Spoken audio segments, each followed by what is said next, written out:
like a couple. Dude, I hyped this thing up all this morning. We're live right now, guys. Jim Rat Crypto, Sam Stolt, the biggest biceps in crypto. Probably not true, but what's good? How is everybody doing? How's This is everyone? awesome. How's everyone? We have some good stuff in store today. What is on the table for today, Jim Rat? Well, for all you dorks and nerds like me, we want to dig into liquidity farming. No, seriously though, like what I want to learn about today, I brought my friend Jay on. Sam's a little bit newer than me. For everyone who's new, we are learning together. Everyone's coming together. We're bringing the best minds that I know, the most open-minded people, not the closed-minded people, but the people that actually like to research and learn. You know, like that's what I do. People don't think it because I'm funny but that's literally what I like to do in my free time. So I got my boy Jay coming in hot. We're going to talk about liquidity providing. Why would someone take liquidity out? We were talking a little bit this morning about liquidity maybe leaving that V2 pool because you might get that copy, and maybe some people are ready for some things to happen. Jay threw me in on some of that insight this morning. Jay Future. What's up, Jay? Hey. Thanks for having me on, guys. Thanks for coming. Yeah. Thanks for sharing your knowledge and experience with us and everybody who's watching. We appreciate that. How you doing today, No problem. Brother? I'm good, man. Just getting up, having my breakfast, talking to Jim Rat. Usually when we hop in the Twitter spaces, everybody's sleeping, but actually Jim Rat was awake, and so we were able to set this up. Yeah, I had the same problem. It's like right when I'm jazzed up in the morning after my coffee, I'm like, Twitter spaces, here I come. And it's like everyone's asleep until noon because they all stay up till the fucking pits of the night. And it's like, oh my God. But yeah, the Twitter spaces, guys, in the morning. Let's make Twitter spaces in the morning great again. Let's make Twitter spaces in the morning great again. Look at the hat. No, yeah, let's make America great. That's exactly what I thought of too. Let's say hi to the chat real quick. Yeah. Hex Champion 369. Let's go. Hexkin Papa, how are you? Thank you for stepping in. Bradley Lincoln actually asked a question, so I'm just going to say hi to everybody, and then you guys can answer the question.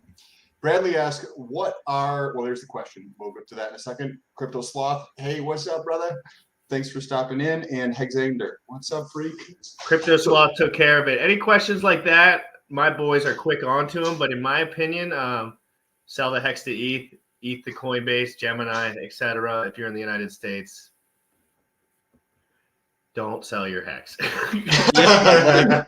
Maybe, like, if I were to answer the question, I would just talk about why you don't need to sell Hex. Go ahead, please. And the reason is Hedron.pro.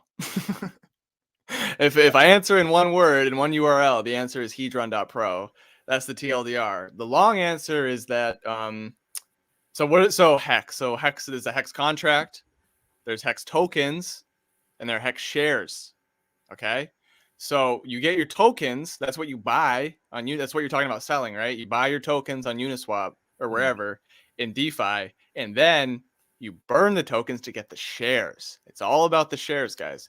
Now these shares are so powerful. Where does the share show? Like, yeah, that's where I get a little confused because the tokens burned, right? Is the share is just a ticket, a notification or a receipt, really? Yeah, it's nothing. It's just a receipt that says in the future this will occur. Right. It's an IOU. Yeah. Essentially, because you're interacting with the contract. So you're saying like, hey, I have these tokens, I'm burning these to the contract, and in return, when my stake ends, I'll get, this additional amount back, right? Plus the interest or the yield. Can you talk about the just for a quick minute about the shares? Because I was trying to fully understand that. Like, I'm new and I'm still trying to understand how, like, you take your Hex, you put that into a smart contract, and you get shares. It burns, Sam. Right there, you missed a spot because you got to remember that burn spot because that's right where that's why something else occurs, right? When you stake your Hex, you're burning all of it. It goes bye-bye. So it doesn't seem like that because it's still represented on a chart, right? And with the numbers, but it's gone physically. So you got to understand that it changes things. Yeah. And then you get a share, which is basically the representative of how big of a pie you have compared to the whole thing. So my pie, let's say it's just 0.00001%. That's my pie. That's how much of the share rate I get for the inflation. It's just a receipt for like, and that's you'll get this much of the pie at this date because that's when you said you would And that's a representation of a snapshot in a moment in time, and that's why the T-shares get more expensive over time because of the inflation. Okay, interesting, cool. Guys, we're digging down here, baby. These are the questions that people actually have but don't actually ask because they're like, oh wait, maybe I'm not as smart as I think I should be. Guys, none of us are. If Jay walks into a room with the bodybuilder dudes, he's going to be dumb probably. If we walk into a room with programmer dudes, I'm going to be dumb. I don't know what the fuck programming is. So it's just whatever you're good at, just admit it, be transparent. Let's all get better together so we can stop all this horseplay. Yes. Oh, hey, also, can you guys each give a 30-second, just a 30-second overview of an elevator pitch of what Hex is? I have a friend, and she was asking, hey, can you do a little video on this? So each one, because it'll be two different perspectives slightly. So whoever wants to go first, and then I'll send her this, and I'll say it's Jay, please go first. Okay. So Hex tokens, best store value ever. Hex shares, best form of passive income. Most literal definition of passive income ever. That's my pitch. Jim, I'll be clipping that. I'll be clipping that and sending it around the internet. No, but seriously, so from just like more bro science perspective, like I would say Bitcoin went up. This is how I kind of explain it to guys that the way I would have liked it explained to me when I was really new. Bitcoin went up from this point to that point, from 1 penny to $65,000. It went up 65,000%. That all happened and everyone ignored it. Everyone pretended like it didn't occur. Everyone pretended, and you know what? Other people came out with stuff that was better than Bitcoin because 13 years has gone by. 14 years has gone by. Better tech is here, and this is the project that I believe in is the best store of value due to the detail orientation of the founder and from what I've researched in the community at large. When Jim Rat was just telling me, call myself there. When Jim Rat was first telling me about it, I'm in real estate, or like that's what I enjoy is real estate, and I pay attention to it. So it's like, wait a second, crypto's not just something that you can put money into. It's a currency, but you can also earn money with that and utilize that to live on. Because that's the thing. It's like productive assets. Yes, and I understand that, and that kind of actually is a perfect segue into LP. Like, I don't know what Jim Rat, what questions you had. I know I had some questions, but I'll let you start. Let me like do my basic overview of where I'm at, and then I'll tell Jay to dumb it down like a hair from there for like everyone. So where I'm at with liquidity providing, let's pretend I'm someone that has a large amount of money, because I've heard that liquidity providing is a little bit higher than the amount of money that I have would be beneficial, but that could also be not true. So correct me on that. So basically you provide liquidity into these pools, right? You get incentivized. So PulseX is a pool, right? Uniswap is a pool. Let's talk about Uniswap for a second. I can inject my money into Uniswap and then earn. And that's where people are moving their crypto assets, right? In and out. There's fees associated with the in and out. And those fees go to the liquidity providers. So people put money in there so they can earn yield.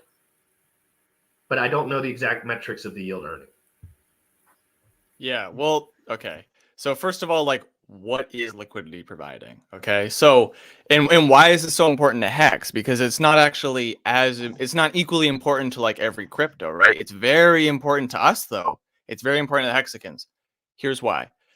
You don't find Hex when you bring in people to Hex and when they've bought the pitch, they're like, yeah, I want it. What do they ask? How do I buy it? Okay, can I get it on Coinbase? Can I get it on Voyager? Can I get it on Gemini? And they want to buy it. It's not on any of these exchanges, right? Those are called central exchanges, CEX for short, right? So the way that Hex is gate kept, because Hex is so awesome, it's gate kept. It was, called a scam so that they could have fodder to gatekeep it, right? So everybody would be like, oh yeah, we don't want to see a scam. So Hex is gate kept. And so one of the main ways that it is gate kept is by keeping it off of these places where people go to buy and sell crypto, central exchanges. Now, these central exchanges, we see them as evil, but of course they're very convenient, right? That's why people use them. They're the most convenient. They have nice UI. There's some that have no fees. They'll provide all kinds of incentives for you to put your money there, right? But we all know that if you put your money in a central exchange, you don't actually own any crypto. You own IOUs for crypto. You don't own crypto. If you don't have the keys, you don't own the crypto. I'm sorry. So Hex. So how do we avoid this, right? How do we avoid the central exchanges? Well, now, as of 2018, we have decentralized exchanges, what's called an automated market maker, AMM for short. Now, the first AMM was Uniswap. I put the link in the chat. It's app.uniswap.org. That's if you're like ready to trade. That's the link. I think you could probably just type in uniswap.org. That'll bring you to the homepage. And so that was the first use case of this technology. Okay, so a decentralized exchange is, rather than a central party that maintains the order book that sees what's being sold, what's being bought, and they match the two. Now we have code that can connect all of these parties so that you can trade 24/7. Because often one of the biggest problems I have with the exchanges, like I use Voyager, is they'll do maintenance. What if they're doing maintenance when you want to sell or you want to buy? You're fucked, man. You can't do anything. I got wrecked on Coinbase once. Yeah, because there was too much traffic and the screen just wouldn't load. Yeah, exactly. So it's like it Bitcoin doesn't get worse than that. 3,400 and all I was doing was trying to buy, but everyone else was trying to sell. Because Right. I didn't know what the fuck was going on. Yeah. And but I couldn't actually I had to wait a day or so because it just went down. And then everyone forgets about those moments. And it's just like, move on. Yeah. So this is all to say that Uniswap is very useful. Why? Because there's no outages, right? There's no like scheduled maintenance. It's just code. So so what does this mean? This means that you can trade anything that people provide pools for, like you and me, on this decentralized exchange, on this website, on this app. So this allows trading 24/7, and it removes the need for a centralized exchange. To be honest, we don't really need it anymore. We need fiat on-ramps and off-ramps, right? Ways to get your cash into crypto and out of crypto. And I still use central exchanges for that purpose. It's the most convenient, right? Lowest fees. But over time, we're hoping that we can vertically integrate, like Tesla. They built their engine. It was Tesla Motors. Now it's just Tesla. Why? Because they build the car. They build the whole car. The automotive industry is, super hard to get into. I don't want to go off on a whole tangent, but basically the engine is Hex, guys. That's our Tesla motor is Hex. Pulse chain. That's our first car. Pulse X, I don't know, the steering wheel. It breaks down there. But like the engine, right? Hex is why is that Hex such a good investment? Because it's the engine. It can be put in any car. You could put Hex on Cardano. We never would, but technically you could. You can airdrop it. Why? Because it's modular code. Okay, let's get back to LP. So Uniswap. Okay, so Uniswap, how does it work? We need people like you and me, and you hear Richard Hart talking about this more and more, to pool their assets. So rather than just trading and holding, now we need people to give their crypto to these liquidity pools so that the trading can happen. Because where are the tokens to trade, right? And are they going to be safer on Pulse Chain as far as, obviously, I would assume so with the on Pulse X? On Pulse X, yeah, like because there's problems with that, right? You're not your keys, not your coins, all that shit. But this is a little bit more automated, it seems like, rather than a bunch of dudes. Right. I don't know how this shit works. So yeah. So right. There's like definitely like I would assume, because we always say like Pulse X is the premier, because the reality is like Pulse X gets to learn from all the mistakes that have been made over the past 3 years now. We've had Uniswap V1, V2, V3. We've had Sushi. There's like many of these AMMs now, right? So they've done great, by the way. They've all done really well, even when they're really crappy tokenomics. They've still performed very well price wise. So I would expect Pulse X to be like as secure as it can be. Jay, yes. So with LP, so if you're going to do this in any one of the dexes, you give up control of your coins. Is that accurate? Yeah, you give them to a pool. Okay, so can you talk about like the tokenomics, right? So I have a pool of some currency that I'm going to put into, V3 or something like that. So how does that work? Like so I put it in the smart contract or something like that. Yeah, let's tell me what to pull Swiss up. cheese. Do you want to pull up? Do you want a screen share that we could just like go and look at it so that people get a visual? Yeah, if you pull up any screen, you can share it. Oh, I can do it. Okay, I'll do it. Sure. Yeah. And then it'll pop up down here, and I'll just pull it up. I think I got it. Give me a second. Or yeah, if anybody, it doesn't matter who does it. I'm bad at it. I really make everything clunky. There we go. Yeah, I'm like worried I'm gonna like show my whole desktop. No, that's what I'm just like waiting to get hacked. I'm like, guys, yeah, a couple more weeks. Hey. Okay, there we go. Okay, cool. Okay, so this is dex.guru, and this is the site. So this is like Uniswap, guys. It's a different site. So to get here, if you want to follow along, dex.guru, dex.guru. It's a relatively new AMM, and I've used it before to buy Hedron. And if it ever loads, okay, here we go. Yeah, if it ever loads. So you can buy and sell, but let's go. Maybe do you see how at the bottom menu there's a liquidity button? Let's see what's happening there. See the liquidity? Yeah, let's click on that. Okay. So we'll just give it a second to load. And so they're pools, guys. So what is a pool? A pool are the tokens, and the pools are pairs generally. So it's like Hex and USDC. So if you're going to pool money, if you want to be in a liquidity provider, you need to provide equal value of both of them. So whatever the Hex price is, you have to provide equal value in USDC. So, okay. So if somebody is a liquidity provider, they need to provide two directions. Is that kind of accurate? Yeah, but it's like, what's the minimum? I don't want to give like absolutes because there's like already like so many like new like technologies and like one-sided liquidity and like three-sided liquidity. Like, I don't even know, you know what I mean? So like, I'll just say what I know, and then there could be other stuff out there, right? In the comments, guys, if you have anything to add, please. Yeah, hit us up in the comments for sure. So one thing is like impermanent loss. People want to talk about that. Yes. So there's obviously a risk question I got for you. Yeah, big question. Yeah, what is impermanent loss? So you can think about it like a thought experiment, right? So you take your, let's say, Hex and USDC. Okay, so you got your Hex, you got your USDC. We'll do easy numbers. You put in $100 USDC, $100 a Hex into your pool. Okay, so what happens when the price pumps or the price crashes, right? Like huge price movements. Let's say the price goes up, 3x, the price drops 85%. Like, what's going to happen in that scenario? Well, depending on how you set things up, you may face what's called impermanent loss. And this would be considered, in my opinion, the biggest risk associated with being a liquidity provider.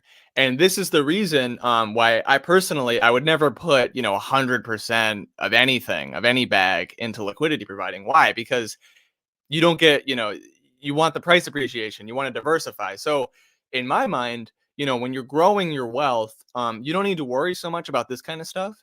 When you're ready to maintain your wealth, you're a millionaire, whatever, like mentally or literally, and you want to maintain your wealth and you're looking for income streams, because the average millionaire has 7 income streams, guys. So when you need new income streams, like Sam, he's talking about real estate. That's an income stream. That's a very legitimate one. That's a great one to diversify with crypto because it's so different, right? So real estate, you got your Hex shares, Hedron.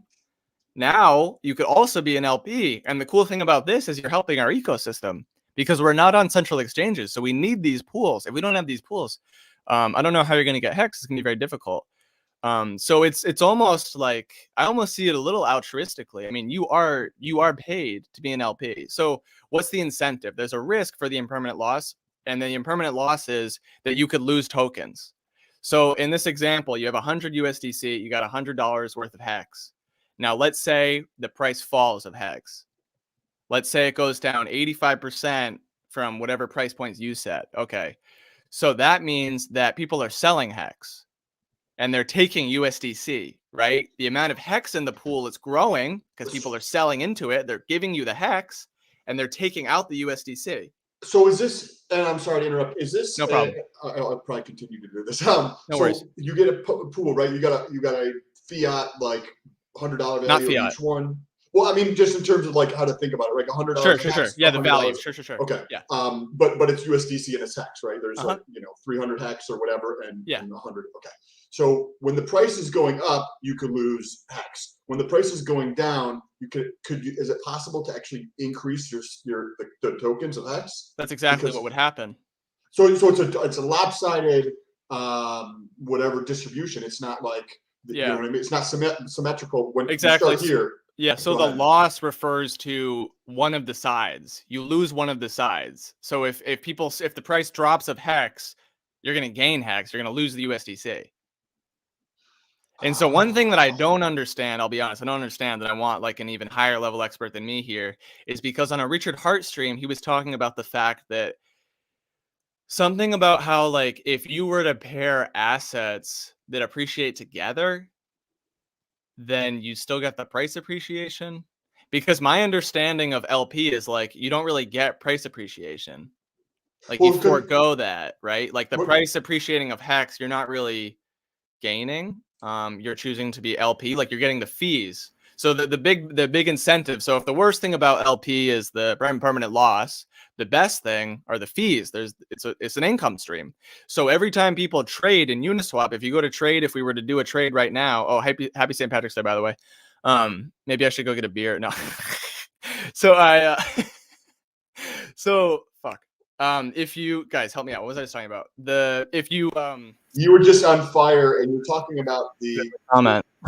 of up and down. Yeah, the up and down. So what's the biggest benefit? So guys, when you go to Uniswap, you got to pay a fee because obviously it's an ecosystem, right? People have to be incentivized. So when you go in the same thing with Pulse X, when you go to Uniswap and you go to trade, you're going to pay a 0.3% fee, less than 1%, about a third of a percent fee on the trade. So if it's $100 trade, you're going to pay a 30-cent fee. Right. So it's not that, I mean, it's a percentage, right? What happens to this fee? So part of the fee, it goes to the liquidity providers of the pool. And so that's the incentive. And so as a liquidity provider, why would you liquidity provide? You would liquidity provide if you're just thinking about it as like a businessman, if you're just thinking about like, I need to make money. The reason you would do it is because you think there's going to be a lot of volume. There's going to be a lot of trading.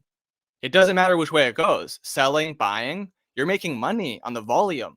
You become the exchange. It's like you're an exchange. The more trading that happens, the more money you make. So if you're thinking that like the prices, I don't know, the like crazy stuff's going to happen, but you don't, for whatever reason, you don't like that volatility, you just want something maybe a little steadier or whatever, then LP is an interesting option. It's a diversification of your income stream. Because like when the market crashes, the exchanges get loaded, man. The exchanges make so much money when the market crashes. Why? Because of all the volume. Everybody's freaking out. Same thing run. They don't care when the price crashes. They make money. Do you see how they can be incentivized in the wrong way, Sam? You see how a lot of this gatekeeping, it's just why it all swings back, right? Like this is all specifics about liquidity. Yeah. But the whole long and short of it is that these exchanges just get enriched just dramatically when people are getting fucked. Basically, because the major ups and downs, that's when people are getting fucked. Either the people that don't know what's going on in the ups and are selling or whatever, or the people that are just buying into the bear market. It's just like Hex could be on all these exchanges properly, but really what we're trying to say is that it could be a negative in general. It's like that's some of the like people are like, if we let's talk about that more. One, we're going to the moon, but at the same time, it turns the asset into the other assets. In a way, because they start to bind together. So in Hex, guys, we have more because of this gatekeeping. One of my favorite sayings is it's not a bug, it's a feature, right? So if the gatekeeping is a bug, then what's the feature? The feature is transparency. We can see everything, and we can go to see the stats. And as a marketer, I fucking love this. We go to Uniswap and we can see all the numbers, and they're real numbers, and you can see people when they're putting money in, when they're taking it out, how much they took out. Just like on Etherscan, we have a block explorer. We can see the data for exactly what's happening on all of these decentralized exchanges. That's amazing. Why? Because that's everything with Hex, because it's not on centralized exchanges. So all of the movement is happening in DeFi, which means that we can analyze it on such a deeper level. If it ever gets listed on Coinbase, we lose this. We still have it, but it's not as like now there's this other party, there's this other entity to consider, and the Coinbase does not show you the order books, right? You don't get to see what's actually happening. They get to play middlemen. With no central exchanges, we get rid of the middlemen. So personally, I don't want Hex on central exchanges. And frankly, guys, I don't see the incentive. Why? Because Hex is the anti-trading crypto. It's anti-trading. You buy Hex tokens, and what do? You burn them. How long do you burn them? 15 years. How much volume is that going to be for an exchange? So I don't see the incentive. The only way that I would see Coinbase, the major exchanges listing Hex is because Hex becomes undeniable. It's like, how could you not have Hex? At the point where it's like, how could you not have Hex? That's when it'll have Hex, not before, in my opinion. Question. So I back to the pairs of liquidity providing. So in the example of Hex USDC, if we see impermanent loss on, I think that's the word, right? Impermanent loss. Okay. If the price goes up, right, you have the potential to lose some of that because you got to provide that to the marketplace. And how I'm putting this together, right? So if we have if $100 USDC equals 400 tokens or crypto of Hex, if the price of Hex goes up, now to keep this the same, this is going to stay. This is pegged at $100. So that means that now your 300 tokens equals $100, and that extra 100 tokens puts you higher than that. So you could lose that. You're going to lose that extra bit that you have there because this is how much you provided in. Now, right. You had mentioned, and I'm just thinking this through, so correct me or like, let me hear your thoughts. If you provided a pair that wasn't USDC and they both moved in the direction similar, correlated, then you don't lose that because this side is not pegged at 0 or pegged at 1, right? If they both go up together, then you don't get that impermanent loss. Would that be accurate to say something like that? Yeah, that's like the level. So that's where like I need to do more research, because Richard Hart has talked about that exact thing, is that if it's a stable to a volatile pair, you're definitely looking at impermanent loss. You really got to consider it. Like, it's very real because of what you just said, because it's two very different assets. One's like pegged to fiat, the other one's Hex. But if you right, but if you do two assets you think you're going to appreciate together, then that would be the lowest risk for impermanent loss. But you're basing it on an assumption that they're going to appreciate together. So it's, how correlated are there? And like when you look at like Hedron, for example, I mean, it came out came out like less than a month ago. So it's hard to say, right? Like, will they actually go together or not? But well, yeah, it's complicated. So what types of returns, and how are the returns earned? So like very generically or the high level, you're going to take your two different, more than likely there could be other ways you mentioned. You're going to take it, you're going to kind of stake it in a liquidity you pool it, yeah. And then you get a portion of the fees, but you get token. Can you explain all that kind of jazz? Yeah. So you make money on volume.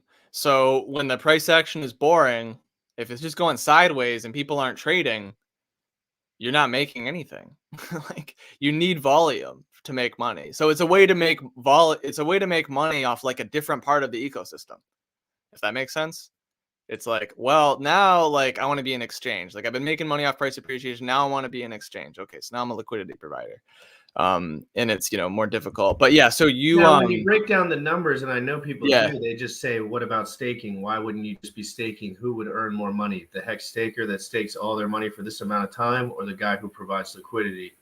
Always the Hex staker. But so the liquidity providing is basically just diversification. Exactly. I would never, it's not for growth. If you're growing your wealth, this is probably not for you. You know what I mean? Like, if you're just trying to grow, right? You have some amount of money and you're really far from retirement, whatever that means to you. Don't worry about LP, in my opinion. It's a lot to learn. If if you're interested, then go for it. If you're interested, but if you're not interested and you're like, this sounds complicated, it is complicated.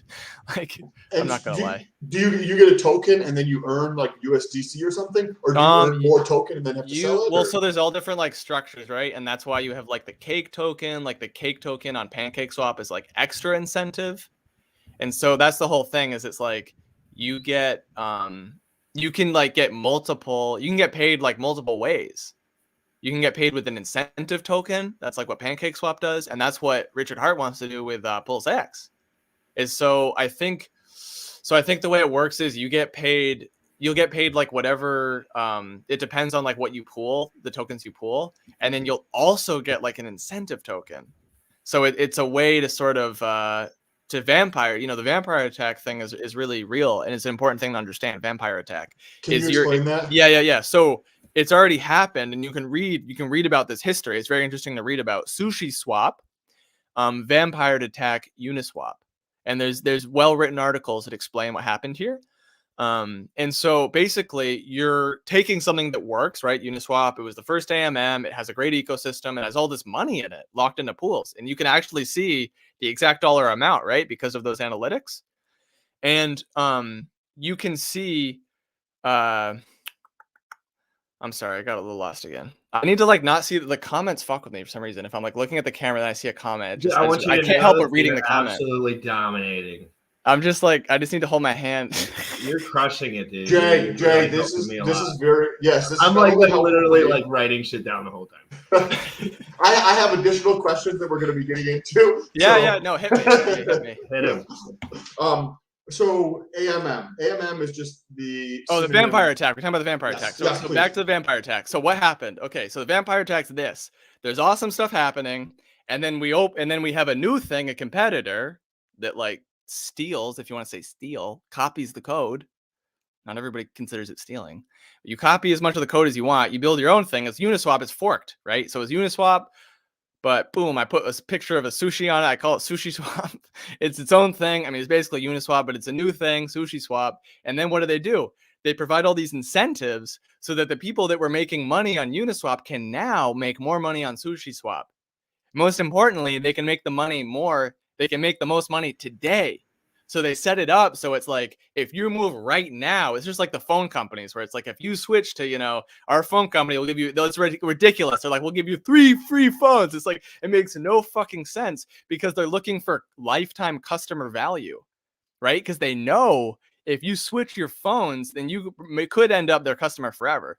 So it's the same thing with the vampire attack where Sushi's like, we'll give you ridiculous incentives, monetary incentives, so that you take your money out of Uniswap and then you put it in Sushi, and chances are it's never going back to Uniswap because people are lazy. Like once they have something and it's working, they're not going to change it, right? Unless it's dramatic. Right. It's just like a marketing ploy. It's just like a ploy. Boom, like let's go. Like, we're doing this now. But Sam, so you're allowed to fork all these things. You're allowed to use the code, right? It depends, like on the legal. There's different like copyright levels and like the legal thing. I can't speak to that so much because there's like open source, and then Richard Hart explains this pretty well. But so why is it called a vampire attack? Because you're sucking the blood out of the thing that was good. It's like Uniswap was the cow, and then the vampire bat Sushi Swap comes in, sucks the blood out. So Jay, so that's the capital. That's perfect in terms of the question I actually have. Yeah.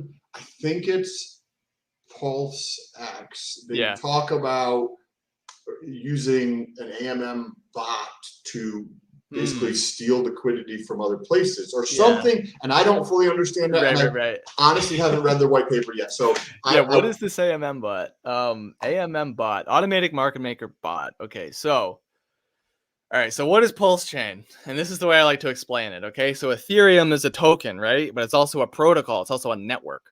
So think about it like a folder on your desktop, right? You got like a folder right on your desktop screen, and in the folder, like that's the Ethereum folder. In the folder is everything, all 10,000 tokens, everything that's ever happened on the network. It's in that folder.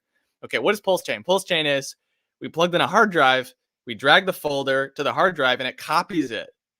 So everything that's happened on Ethereum is Pulse Chain. Right? So like if you claimed Hedron, okay, you've claimed it on both sides. Like that's a common question. People are like, do I have to claim it on both? Whatever you do on Ethereum, you've done on Pulse Chain. That's how it's a copy of the system state. It's everything that's happened on Ethereum, Pulse Chain. Okay. So and it was actually a fork. Repeat the question. It's actually a fork of BNB, isn't it? Well, it's like the whole fork thing is like it's just semantics because it's like you use some code of this, some code of that. Like, what is it really a fork of? At the end of the day, it's just a different. It's basically just marketing. It's like, what's the best known name? Uniswap. Okay, it's a fork. Oh no, that's what it made sense to me that they were like, we're forking Ethereum because everyone's just assuming they're forking Ethereum system state, but they're really just taking the system state and moving it onto their new project, right? Yeah. So I had a question about what you just mentioned. It'll probably be very quick, and then the AMM bot thing. The AMM bot, right. The AMM bot. Is there a cutoff for Pulse Chain? I'm sorry. Is there a cutoff for Pulse Chain where you don't get your copies of Ethereum ERC20s? Yes, and the crazy thing is, guys, this is some alpha. Could have already happened. It And we were talking about this morning, so I'm going to Could let have him. already If happened. you Shout want out to to. the famous for pushing this. Famous So crazy. what is blockchain? They're blocks, okay? So we refer to this thing called the block height, right? The exact number, like the point in time, the exact point in time when the fork happens, right? It's called the block height. Richard Hart would never tell anybody which the block height is. Why? Because then they could game it, right? So the block height could have already been taken. That's the crazy thing. Like it could have already happened. We just don't know. He's not going to tell us. So and I think it's unlikely. Like if I were to give it a percentage, it'd be less than 50. I don't think it's already been taken. But I'd be lying to you if I said it wasn't possible. You see what I'm saying? Because anybody who gets in now doesn't necessarily get a free copy then. Exactly. Okay, It's possible. I'm just saying it's possible. Like it just, I don't monetize. I just tell the facts. Correct. You're just giving information and yeah, like if you don't buy Hex because of that, like you're an idiot. Like it's still a good thing to buy.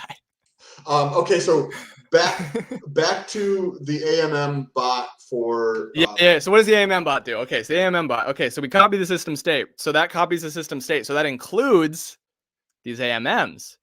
So Uniswap, everything, all the liquidity pools is part of this system state of Ethereum, right? So that means, let's take an example, Ethereum to Hex. There's a pair on Uniswap, Ethereum to Hex. There's a pool. We could go look at it right now, right? V2 pool. That is going to get copied to Pulse Chain. Okay. So what happens with all those copies though? Because essentially the entire pool gets copied.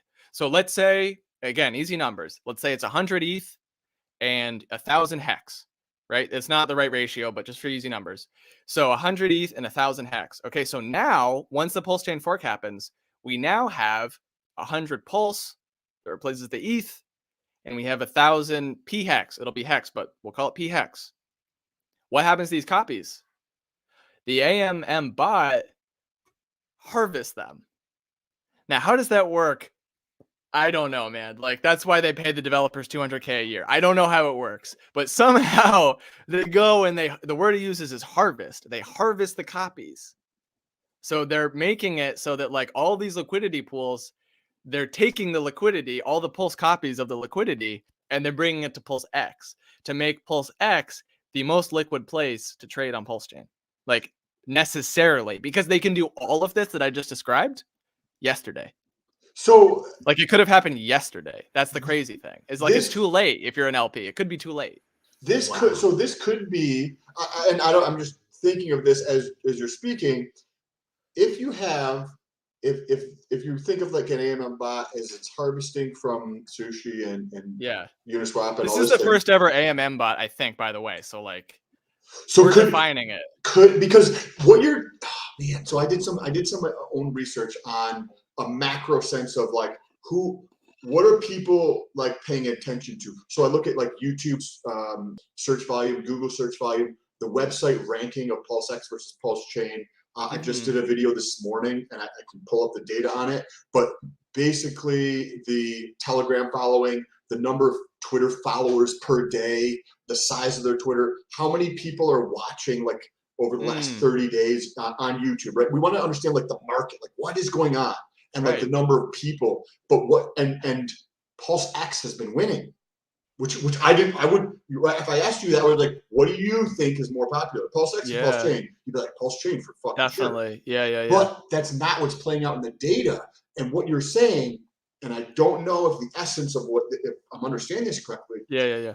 If they're harvesting from these other marketplaces, then that could not only allow be the main DEX for Pulse Chain, but now the liquidity is here. So now it's also the main DEX for Ethereum because you're just going to have to go around and about a different way to get into Ethereum coins because the cost is going to be so much cheaper. Is that okay? Well, I mean, yeah, dude. Talk to that. Like, what do you think? Yeah. No, your mind's in the right place. Your mind's in the right place. So this is the question: where's the on ramp? Where's the on ramp to Pulse Chain? Because if you don't have a fiat on ramp to Pulse Chain, it destroys like that line of thinking, right? So how do people get their cash onto Pulse Chain? Well, they could give me cash and I could send them Pulse, but that's like not scalable at all, right? And like probably illegal. Like who knows? Like I'm probably not going to do that. But like that's like literally right. Like your friend could like technically. Your friend gives you $20, you send them $20 a Pulse. Nobody's gonna fucking care about that, right? Correct. And now they've got Pulse, so that's a fiat on ramp, like technically. So I Yes. always like to bring that up. It's like you could be a fiat on ramp for your parents. That's what I did, 100%, dude. For my 100%. parents, I just sent them Yep. crypto. They didn't have to KYC. I just sent them Yeah, crypto. So Okay. that's like a good thing. If people don't like the KYC, be like, all right, I'll send you crypto. And then they never KYC.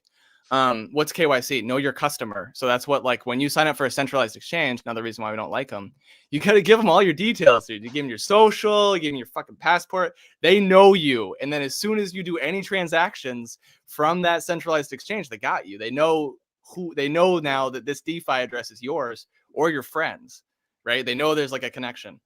So where's the fiat on ramp? So the best possible case scenario is that the likes of, Kraken, Coinbase grabs one of these tickers and starts selling it. So they start selling Pulse, or they start selling Pulse X. Doesn't actually really matter which. Any PRC20. As soon as you can buy a PRC20 on a centralized exchange, boom. Because you buy the PRC20, now you've been on ramped. Now you can go to Pulse, assuming it's real crypto where you can withdraw it. Don't buy fake crypto, guys. If you can't withdraw, it's totally fake crypto. Quick question: if all that money that's in the centralized exchanges, if it's not taken out, is it forked for the centralized exchange itself? Yeah, that's a great question, and something that I've also thought about that. It's something I've also tried to ask Richard. And so this is the way I think about it. Like, Richard Hart is a businessman, so he can do, like, if he wanted, right? I'm pretty sure he'd be able to cut central exchanges completely out of Pulse Chain if he wanted, because as long as he knew what their addresses are, then he could manually cut them out. Like with the folder example, he could go into the folder, find their thing, delete the files before it's publicly available. And he's even said that he might do that. So, like, as a business owner, I know that there's a million things you can do, but there's priorities. Okay. So how much of a priority is this? I use a 5 system, P1 being like right fucking now, like contact page isn't working, and 5 being like we're never going to get to it, but we'll record it just for like archival purposes, later troubleshooting, whatever. So I would think that for him, it's like a P3 or like a P4 maybe. It's just not that much of a priority. So I think that if he's ready to launch with everything else that's ready, he's just going to launch. But if he can cut out CZ, I'm like... Yeah. If it were me, if I was Richard Hart, this is how I would do it. I wouldn't cut out CZ. I would just give him like, I'd give him like 1,000th of what he should have gotten. I'm just like, well, because think about the incentive. That's what I would do, because I want him to have some of them. I want him to like put it on his exchange, but I definitely don't want to make him like powerful on Pulse Chain. Well, because that exactly right. Like, think about the incentive to list PLS or PLSX. Right, if they don't have any, right, there's not as much of an incentive. But if you have this big pile of, you might, I just clipped that question about the liquidity. Okay, so quick question I have. And the same goes for known scams and like hacker addresses, right? Because we know there's like identifiable bad actors, right, that we know on the Pulse Chain. And this is why, by the way, that like Bitcoin, maybe even Ethereum is not fungible. Why? Go get Bitcoin on, what is it, the Silk Road or whatever. Go buy Bitcoin on the Silk Road and send it to Coinbase and see what happens. Really? Your account gets frozen, dude. Bitcoin is not 1-to-1. Sorry, there's black Bitcoin. Alpha. It's alert. serious, dude. Bitcoin's not fungible. Alert. I don't give a fuck what anybody says, dude. Try to take your black market Awesome. Bitcoin and put it through a centralized exchange. There's no liquidity for it. So is it tracked, like if you go Silk Road to Coinbase, or could you go? I'm not saying I've never done it, so I don't like, you know what I mean? But I know that it's happened to people. Yeah, you'd have to like basically if you have like black Bitcoin, it's like having counterfeit money. It's like, how do you get rid of counterfeit money? Like, it sucks, dude. It's like you might as well throw it away. Like, it sucks. Either you rip somebody off or you throw it away. So if you don't want to rip somebody off, You just accept that you got scammed or whatever. So why am I bringing this up? Because this is also related to Pulse Chain. Because Richard Hart, for sure, just like with the priority system, he's like, well, he wants as few scams as possible. He wants to protect his users, right? So if he had all the time in the world and he could hit all the business priorities, he'd get rid of all the scams. He'd just cut out all of these hacker addresses straight out of Pulse Chain. Like, why have them in, right? So, but it's like, will he? I don't know. It's another P3. It's like if he can do it, he'll do it. But there's like, it's no expectations. He's not going to guarantee anything. He's not going to guarantee that like there's no scams or anything like that. He's going to say that it mostly will be scams, which is probably true. Do you think it is possible what I had mentioned, where PulseX could be the gateway for trading ERC20s as well as PRC20s? Yeah, I think just because the match is in there. Yeah, because I think that there's like real incentives for exchanges, for centralized exchanges to trade PulseX, because as opposed to Hex, like PulseX is kind of a trading. It's more of a trading. It's like It's like the Uni token. And if you look at the history of the Uni token, boom! I mean that got picked up everywhere like immediately. Everybody wanted. I mean, why? Because it was basically a meme coin. We call it duct tape on. It had no functionality. It just had the name that people knew. Uniswap. Oh, there's a token. I'll buy some. Like that was literally like why people bought it. And then, I've made money. Now I'll sell it. So it's like PulseX like has some actual functionality, but it's a trading. It's more of a trading. I see more incentives for them to pick up PulseX than any other of the Richard tickers. So I think that there's a very good chance, like you said, that PulseX could be the on-ramp to Pulse Chain. And then because of the fee structure, it literally becomes an on-ramp to Ethereum. I just like, it's like crazy to me, but I think you're right that like it's possible that people literally start using Pulse Chain to on-ramp onto Ethereum. But it's like, why would you onboard? Hold on. My question is like, hold on. I gotta Too shout much out. This conversation is too good. I have to shout a couple of these chats out, dude.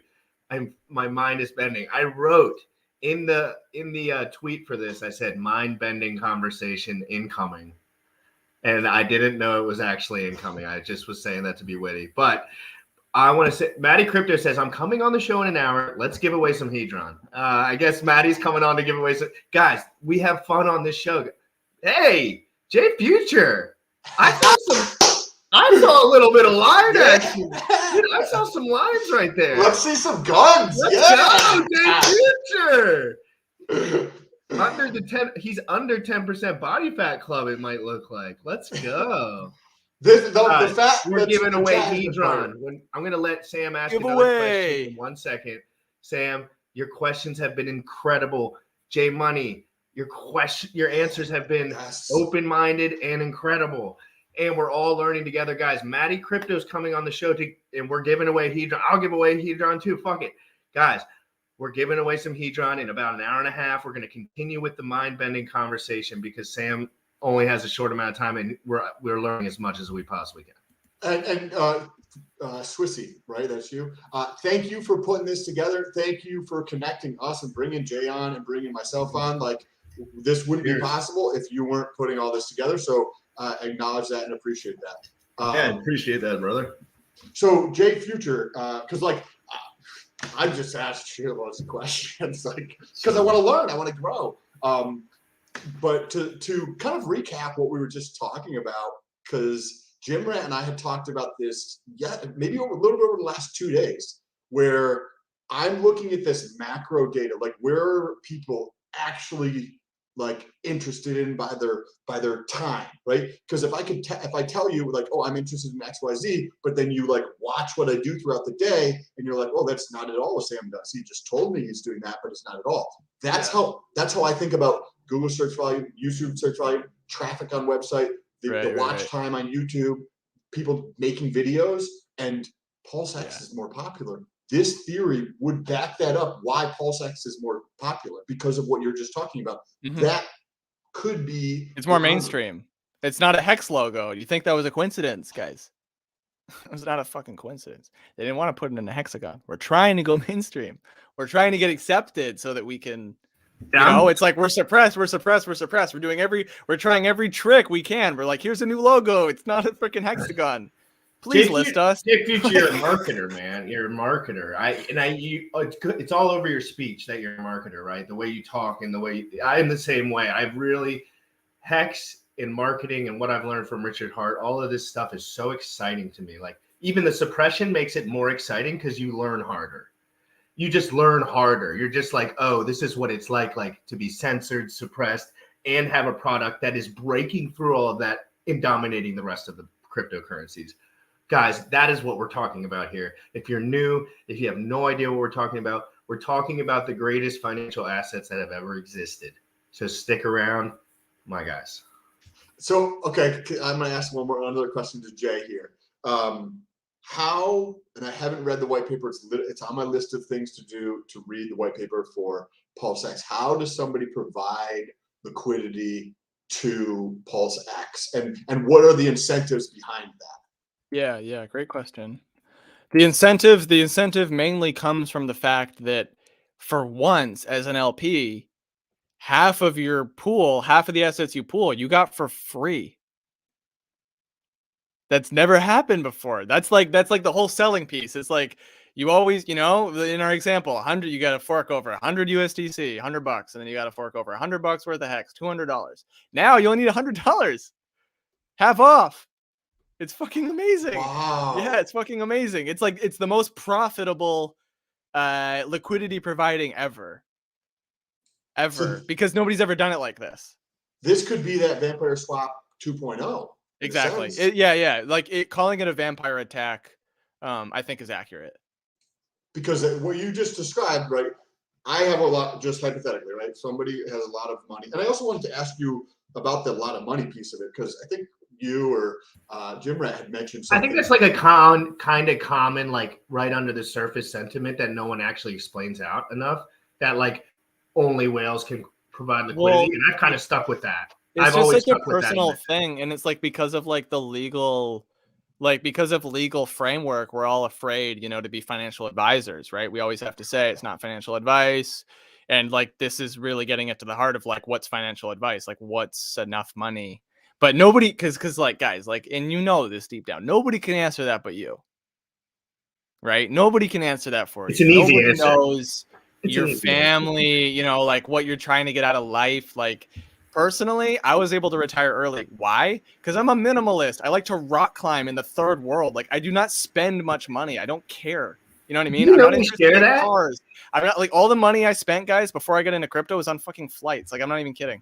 I would fly and then I would chill and I would just like climb and like eat cheap local food. Like that's genuinely like I genuinely enjoy that. So it was really easy for me to like save money. And then when I found crypto, I mean, it just exploded, right? Because like not because I was scrimping, but because I was just living my life in like a way that was cool and natural to me. And it involves living outside of the United States most of the time.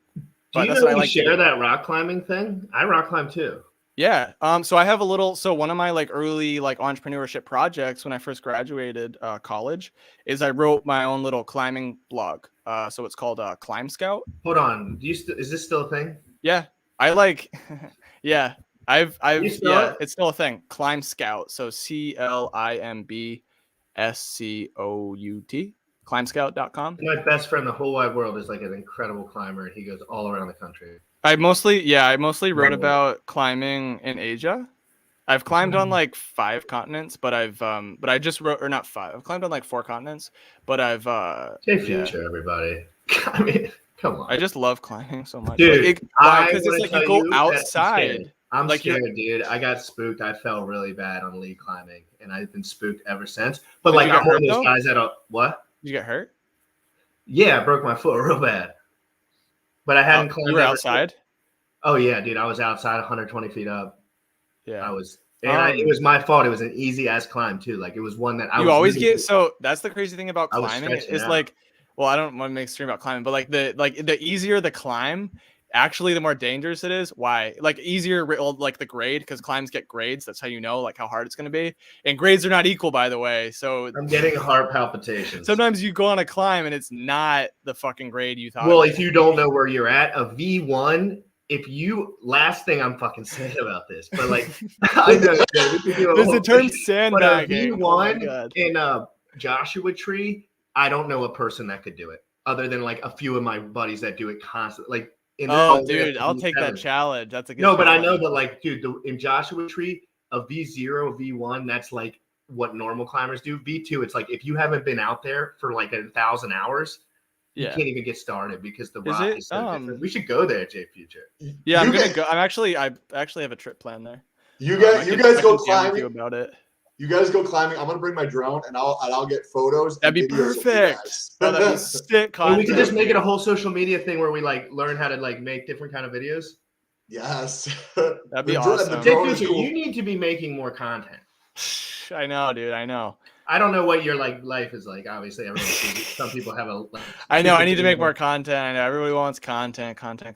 Yeah. But your content's actually good, and you can talk, and Shut you don't up. mind talking. Stop. What? Stop, dude. Stop. What? So yeah, the grade. I want to know about your injury because like I want to help you like get back into lead climbing because like basically what's the danger of climbing? The danger of climbing is actually not falling. The danger is overuse.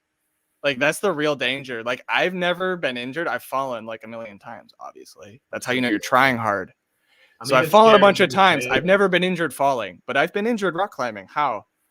Overuse, my fucking tendons. Like I've got dainty wrists. I have like muscle, but I have these tiny little wrists. And like, so I'm not like, there are people, if you look at like the best, really good, if you're like interested in this, guys, I'd recommend Training for Climbing by, I want to say it's Horst. It's this German guy. It's just called Training for Climbing. It's really legit. I read the whole thing. I think it's Eric Horst or what's his name? Training for Climbing. That's what the book's called. Resources. Yeah, really good resources. Deep in this stuff. So, he talks about how it's like the harder you climb, the more likely you're going to get injured. First of all, like the harder the grade you climb, the more like pressure you're putting on your like smallest like tendons and ligaments, right? Because the harder the grade, the tinier the holds, to the point where you have to do what's called a full crimp, which looks like this. It's terrible for your fingers. You literally put your thumb on top of because that's like the strongest grip ever.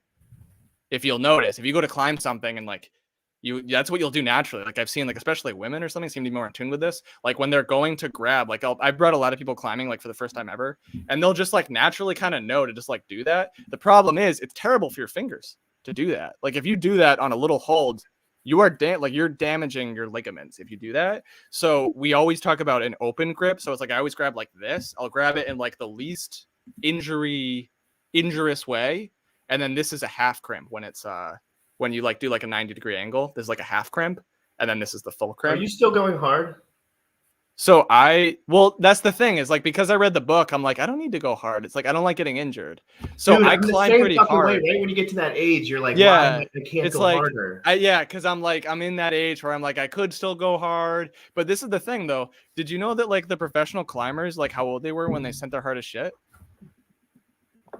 When you say that last part, like for example, let's give an example. I'm so bad with like I'm not like a climbing fan. Like I always forget the names of the people. I'm trying to think of Mayo, what's up?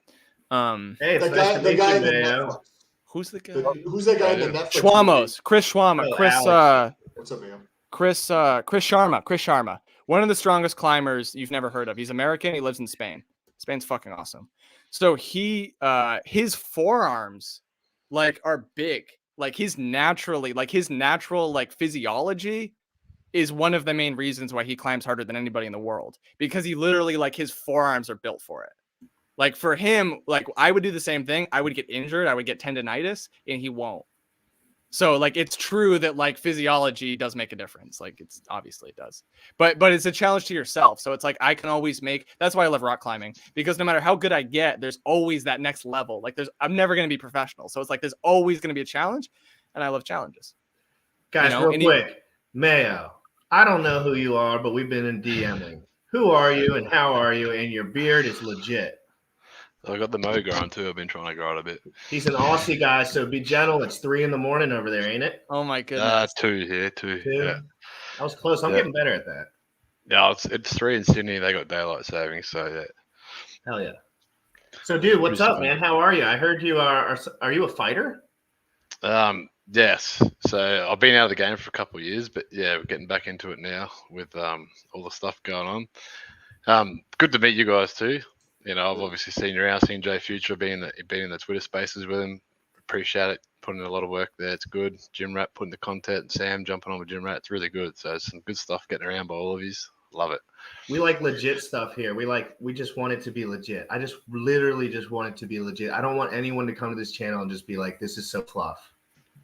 I hate the fluff. I hate it. And I'm not saying it's more popular or less popular, but in my opinion, it's more per person. It's way more valuable.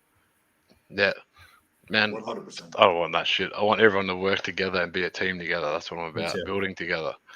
So we work together, we work as a team, build the community, and everyone works and benefits. It's that simple, man.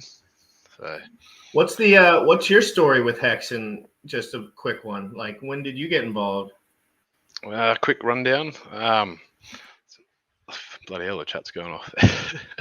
I got into Hex. It would have been about May last year, I think it was. So it's probably been 9-10 months. Yeah, got in. It was word of mouth. A real life friend told me about it, and yeah, man, I just dived deep, and just fell into the rabbit hole, and here I am. So that's how I sort of started off. Do you like to watch Hex Tangent? Yeah. What are the Aussie now? As somebody on that side, because that's a totally different time zone. So like your content's probably totally different that you absorb during the workday, and I always forget that sometimes. What are some of the content that you absorb that maybe I wouldn't be able to catch as much that you like? Well, this is where I'm a bit different. So what I do for a living, man, is I work in the coal mines here in Australia. So I'm a FIFO worker. So it's fly in, fly out. I work 1,000 kilometers from home, which is whatever it is in miles for you guys, 1.6 divided, whatever it is. So yeah, I work away a week at a time, sometimes three weeks away, 1 week home. I work alternating swings. So, you know, I might work away for a week on day shift, and then I'll work away for a week on night shift. And these shifts are 13 to 14 hours at a time, away from home in mining camps. So, but where that benefits is when I'm away, I miss a lot of stuff, and it's hard to keep up. But on my weeks home, I've got a week off. So 50% of the time, most of the time, I can catch up on anything all throughout the day. Depending on what else is going on in life. So, you know, I'll sit here on my week off. I'll get on, bang, man. I'll catch up on everything I can. I'll jump on and watch whoever I can live, do whatever I can, and that's pretty much it, really, with my work and my career. So, I suppose it probably actually works out better, because I've got that. It's basically a week holiday every second week for me. You know what I mean? So, I get to do that stuff where, you know, I might miss a lot of stuff on my week on, but when I'm on the week off, I just catch up. Man, I watch. And I'll tell you what, since I found Hex last year in about May, I haven't stopped, man. It's just been watching video after video. It makes you work 10 times fucking harder. When you find out about Hex, you work like a fucking animal because you're just so excited about every waking opportunity that you have. Every time someone has a money-making opportunity for me now, I get almost like a dopaminergic rush. Rather, before I would be like, another thing I have to do, right? But I want to keep up with the Joneses. Sam, what's up with you, man? We haven't said anything in a minute. So and he's like, why the fuck isn't Sam talking? He always talks. I need my co-host. Your questions are always insightful. Jim Ray, you had mentioned yesterday or 2 days ago about the community in going live and stuff like that. And then Mayo had just mentioned that he would jump in and listen to lives. It was just casually you mentioning that as you're catching up on stuff. And Jay Future, I want to hear both of your opinions. Mayo, you can go first. And why are you drawn to the lives? Because so I've been on YouTube since 2013, not like 100%, but several videos a year. And over the last 3 years, it's more of a full-time thing for me. And I've never gone into the live route, and I'm truly enjoying it. But I'm curious to hear people's perspectives. Like I hear Jim Rats, but I don't know. I want to give my piece on this real quick, just so maybe I can look back on this. I use, for the last 10 years, I have used YouTube as a resource for my information. Personally, I haven't asked anyone if it's the best source. That's what I've found is the best source. Accounts with under 10,000 subs on YouTube. That is where you find the best sources of info in this world because those are passionate people that aren't getting paid. So that's where you find the incentive structure for people to make actual good content. It's funny, like right when you start getting paid, you know how all that goes. But like, so I was watching live streams and I understand that 1,000 live stream followers is more valuable than 100,000 normal subscribers, because that alone is an intimate audience. If I have a product that I want to sell, a legit one in a year from now, let's say it's a pre-workout or something totally legit that I came up with, I have an audience for that. I'm live streaming to people. I want them to interact. Whales is in here. All my friends are in here. I'm building a community by doing this. This is just how you do more than one thing at once. I make clips from these. I talk to friends from these. I have business meetings while I'm live streaming, making content. So to me, this is just the most efficient way to do it. If I were to make a video for 3 hours and then it flopped, it sucks. But if I do a live stream, I'm getting all this interaction guaranteed. And that's all my piece on that. Maya, what are your thoughts? What drew you in, or like what was your thoughts on why? Because you had mentioned live. So what are you, as that's your how you catch up on things? If there's a live, you said you mentioned it. Why are you drawn to the lives? Well, I suppose it's the interaction too. You know, you can actually get in there and involve yourself. You can talk to people back and forward. So when you're talking about things technical such as crypto, you can actually ask questions. And you know, without a community and the community in Hex, people are actually really, really, really good at replying. They're really good at answering questions. You get real information, and obviously you just don't get that on pre-recorded video. So when you jump in, you interact, it makes a lot of difference, man. And I feel that it's the same as meeting someone in real life. So if you come up to someone, you shake someone's hand, you have a conversation, you're interacting. If you watch a video on the internet, you're just watching a video of someone talking, you know, they could be talking shit. But if you're actually watching someone and they're interacting with their crowd, they're interacting with the questions, they're bouncing back and forward, and they're answering these things, you get the real information out. So I suppose, yeah, that's sort of my perspective on it. Thank you for sharing that. Jay Future, I'm curious to hear what, if you have a similar, do you enjoy lives, and what your thought process is behind that? Because I've never been into Okay, lives, so the question is live stream versus pre-recorded content. Live versus pre-recorded content. So in my opinion, society right now has a pretty big fetish with live. Like everything's got to be fucking live. And it partly started with Snapchat, and Twitter is obviously like, it's so immediate. So it's like, if it is a live stream and there's a pre-recorded video, you're going to watch the live stream. Like, right? Like if it was Richard Hart, like Richard Hart's live right now, right? Let's like you go to YouTube, Richard Hart's live. Are you going to watch one of his pre-recorded videos, or are you going to watch the live video? Okay, I don't even need to answer that question. Because crypto's so quick too. Exactly. It's always changing. And if you watch Richard Hart videos from 2 years ago, you might get misinformation because he said stuff was true at the time. You have to pay attention to the live content. So I'm 100% like sold on this live content idea. Also because I don't have to edit shit. You know what I mean? I just do the live stream and then it's done. And then if I like Jim Rat saying that there's so much value you can get from because it is recorded afterwards, and then you can clip it. Those are assets. That's an asset that you now have that you can clip, chop up, make. I made 2 clips while we were here, guys. 2 clips. One of Jay Future's answer when I asked about the AMM fixer, and then one other answer. When I'm done here, I just crop them out, done, write a little text, shoot them out to all my thing, follow my YouTube, and then I put the link at the bottom. Guys, it's simple, but you have to put out content that's not bullshit, or then you're being a douche. Yeah, this is inspirational. Like I've told Jim Rat this a couple times. I definitely enjoy it, and it's a different feeling.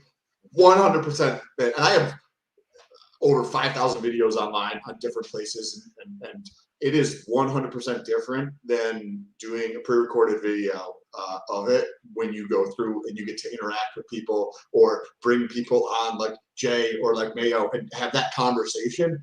100% different, and I'm definitely enjoying it. But it's up until probably this year, I don't think I've ever watched it live. I've never had any. And it also cuts the fat off these relationships, because if Jay really thinks I'm a dumbass or vice versa, like if he's just been here being a douche and I'm like, I don't have to invite him on again, but it's also a nice way to be like, I don't hate the guy, but like, yeah, it's the same thing, but like, it's a nice way to invite people in and be communicate. Like, but for Jay, it's I always like Jay shit. Jay's a crazy dude, by the way, guys. Like, this dude's insane.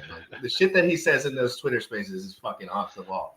But like, this dude's a passionate guy, and I noticed it immediately. And he said he was in marketing, and I immediately knew I wanted to be in communication with him in whatever way that meant. And then inviting people on a show like this is just a great way. They like it. People are watching. If he has content, they'll watch his content. It just spreads the love everywhere, and it benefits everyone. And it's fun. It is. It's good, man. Yes, it is good. I think Mayo too, like, hit on the point, which is the engagement. Because if you're a new content creator, let's like forget about crypto for a second. You're a painter, right? And you're going to create content. It's hard to make money as a fucking artist. I mean, now there's NFTs at least, but right. So it's like, do I make a recorded video of like a speed up version of me painting, or do I do it live? Because most people, their attention spans are goldfish. So they want to see like the sped up version of you painting the whole thing, right? It's hard to motivate to do live when there's nobody watching. I mean, how fucking awkward is that? How demoralizing is that? You're on a live stream and nobody's watching, nobody's commenting. There's no point, right? It's not live. Nobody's watching. There's no live. It's live for you. That's it, right? So the Hexagon community, they're engaged. They're the most engaged community I've ever seen. So that's why we hold this live content, because you guys give us reason to do it. You're commenting. There's a discourse, right? I'm talking to Soleil. He's not even in the live stream, but he's comments right there. I can respond to it. That's fucking cool. But if it wasn't there, if it wasn't like on both sides, right? The ecosystem, if it wasn't for you guys, we wouldn't be here. And if it wasn't for us, you would. So it's an interdependent relationship. 100%. That's a good comment, actually, because I've got to run. If you pull that comment back up one more time, that was very good, because whatever Jay says, this has been fire. Mayo, it's awesome to meet you. If I can ever help with anything or have questions in the fitness world or anything that I do in crypto, I'm happy to help. Same thing, Jay Future. Yeah. Covering the LPs. I'm going to have Jay Future. I mean, I'm going to have Mayo on at some point, because he fights, so he obviously knows about dieting. So I wanted to talk to you and him and me about that, because along with that being interesting, there's a lot of benefit to like this entrepreneurial dieting, being lean. All of this is like intertwined to me, and all of us share that. So that's 100%. So thank you for everybody. You want to show anything? I want to show that right there. Right there. Oh! What do you call them? So meet Des and Troy, eh? Des and Troy. Hey, this is a stacked crew right Lauren, here. I wouldn't want this crew rolling up to me at a pub. No chance in hell. If I could ever help answer questions for anybody here or anybody who is watching this, feel free to reach out on Instagram or Twitter. Big into the fitness community, also in the edge of the fitness community, kind of like the edge of DeFi we are right now. That's where I'm at in the fitness space. So if you find that stuff interesting, maybe you find some of the content I put out. And this is inspirational for me to get my stuff into live. Jim Rat's been mentioning this since we started, or probably before this, that I should go live. It's awesome. Hey, you should do lives. And I have not. I mean, I'm doing them here, but I haven't done them on my channels at all. So thank you guys. And once you're really good, Sam, you're gonna want to hear this information. What you do is you get a secretary, right, or somebody that will do the clips for you. They go through and timestamp it while you're doing this. This is alpha. You're still plugging secretaries? Yes, I love freaking secretaries. But anyway, so you get them to timestamp as you go, and you make kind of like the way the really good YouTubers do it is they invite their two best guys on. They have a podcast that's a day. It's like 3 hours long, and they section it, and they are very organized with it, but it's still a live stream. So, and then they go out and they cut it out into big portions, and they do 5 videos for the week. And the videos are fire because it's all pre-thought about, really good, dense information.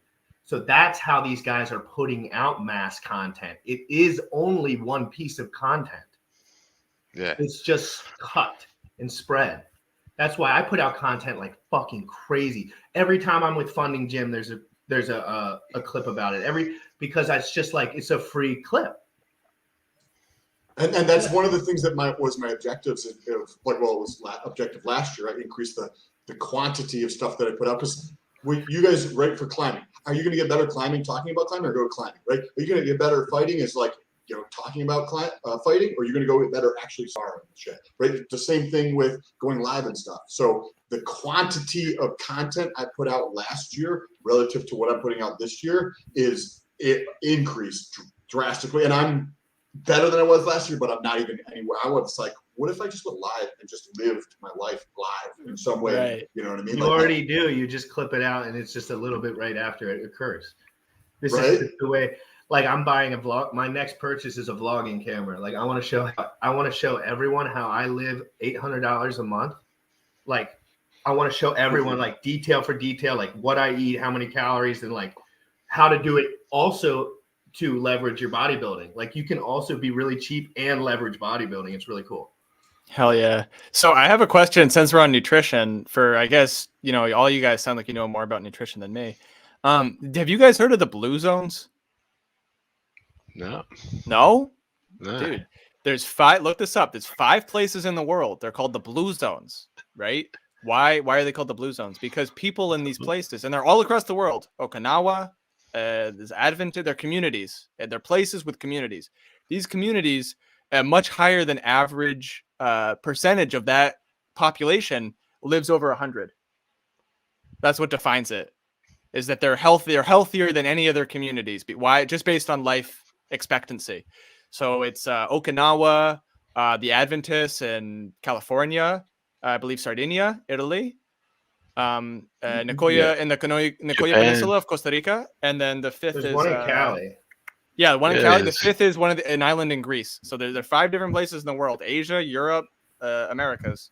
Oglastra region, Sardinia, Yeah, Loma Linda, California, and Nicoya Peninsula, Costa Rica, along with Ikaria, Greece. I'll have to do a bit of reading on that. Yeah. So I've been to some of these countries, but I've never been to like specifically like in the communities. But I really want to go because there's all these things. There's books that have been written. So there's like there's a Blue Zones cookbook.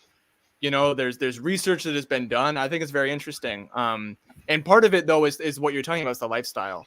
So like they're mostly vegetarian, but they're not strict vegetarian. It depends. So it's like what things are different and what things are the same. Right? Because if there are things that are the same in all 5 of these places, there's got to be something to it, And many of them have like a drink once a day, like a happy hour. And it's not a drink, in your room by yourself. It's like a social thing. It's a social thing. So you're having your drink, you're relaxed, and you're like this, like what we're doing right now. You're talking. It sounds like their mental health is on point too. Exactly. And the other thing, one of the other things I think is really interesting is they say that on average, that they get up every 20 minutes. They don't sit at a chair for more than 20 minutes ever. So I think there's something to that too. Increasing activity at a certain point is like the biggest predictor of like decreasing risk of injuries. Like, yes, just that you were muted, but just getting up and doing all that kind of is super, super important. Like, I should just stand up and do a few squats every 20 minutes on stream. But also, I don't think we live it. I don't think we appreciate. Actually, my goal for 2022 from one of the fitness goals that I have is to do a split this year. So I stretch 5 days a week, and I'm working towards the split.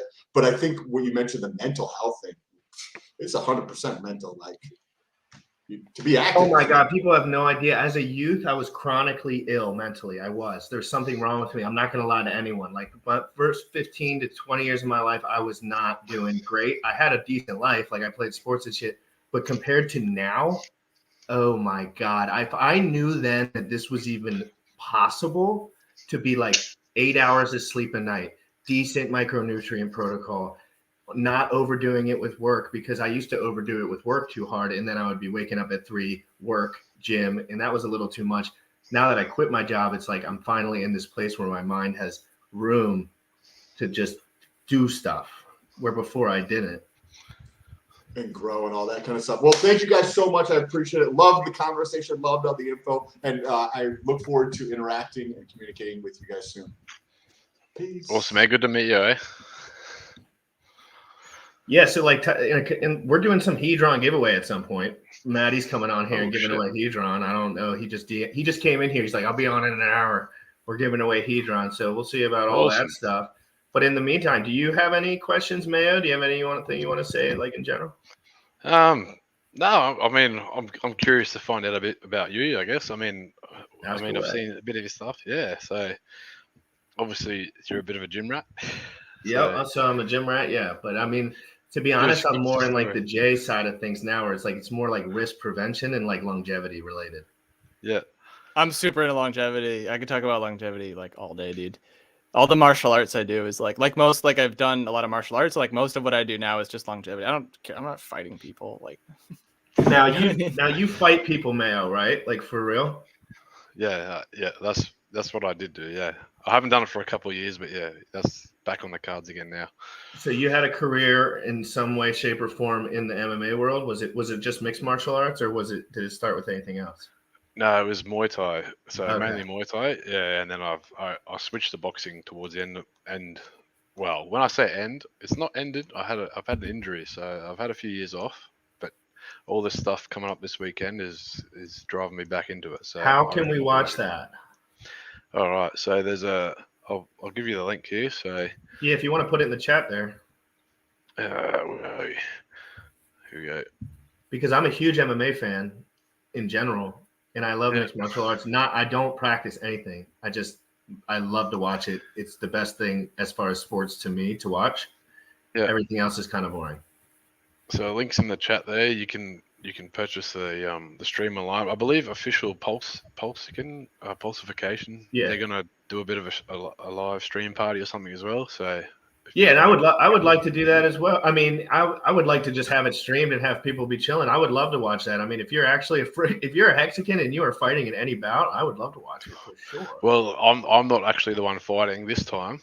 Are you? What are you? Is it your team? Yeah, so Discourse Syndicate has actually gone on board and we've sponsored Jake Lund. So he's a WBC world champion, K1 world champion kickboxer, and this is his comeback fight. So. We've sponsored him. We've sponsored the whole show, the whole event. So we've got a bunch of Hexicans. We've got a ringside VIP table. So Unwrecked Pirate will be rocking up. What the fuck? I want to do this shit. I want to be involved. Well, if you're here, we could get you here, but I don't know how. What do you think about the we'll MMA fight fights for a this ticket. Yeah. Guys, I need a donation. Talk If about I don't get content. all the donations for a ticket right now, my channel's done. I'm leaving. No. Have you looked into those fights this weekend in the MMA card at all, or do you not really pay attention to those? No. So which MMA card are you talking about? There's a UFC card this weekend, and I just wasn't paying attention enough. But there was some great. Oh, Patty the Baddie's fighting. No, I haven't actually followed it, so I'm a bit behind. I'm not really sure what's going on at the moment. I've been too busy, man, doing all this stuff. What about you, Jay Future? What's your experience? You said you have practiced some stuff and with martial arts. Mm-hmm. Yeah. So I was very fortunate to get into like a real legit, like I found like the Richard Hart, like of my local, like. Oh, cool. Yeah. And so he was like super legit. Basically, like I've had like the same teacher for many, many years.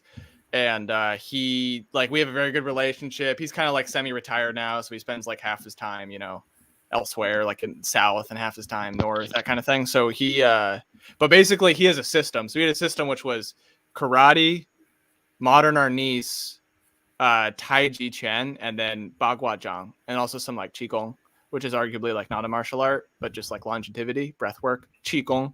Qi is like the breath, and then Gong means work. So it's like. Are your parents like hippies or something? Did you get into? No, I'm like a rebel, dude. Like I just did the opposite of everything that like everybody around me has been doing. That's like always been my thing, dude. My real life friends, like this is where I'm hanging out. It's like. No, seriously. I mean, a lot of good friends around the world, but it's like it's hard to find anybody that like. Mexicans are like that, though.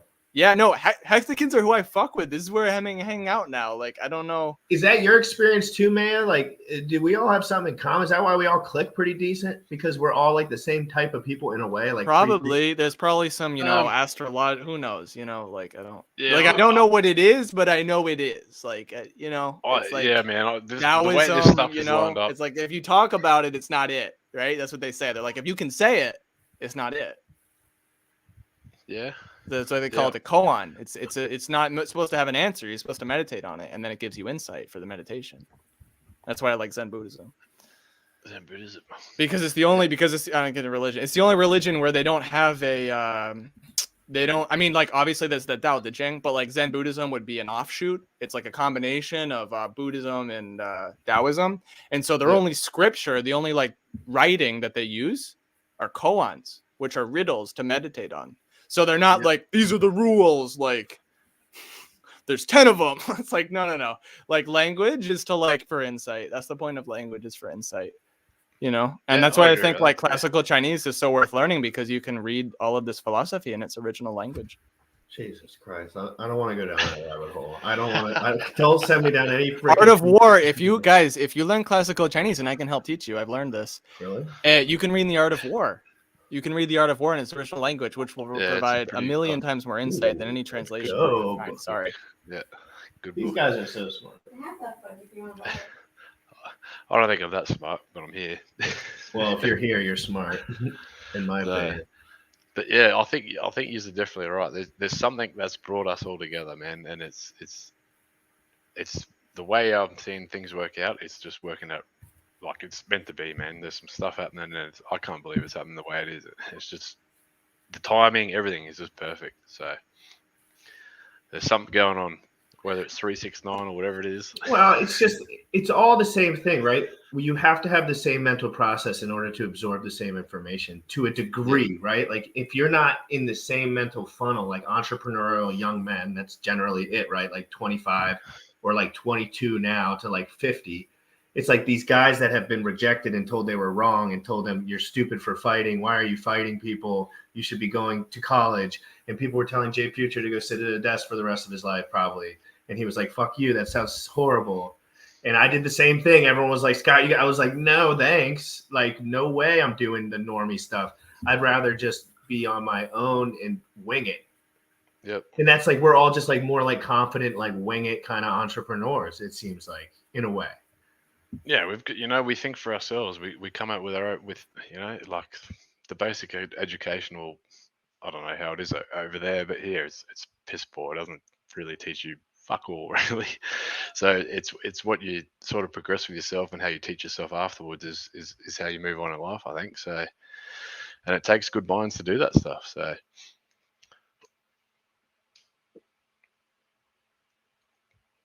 awesome. But yeah, philosophy, it's really good. So like the idea with I like Orca, so he gave us a little quote from the Tao Te Ching from Lao Tzu. A man with outward courage dares to die.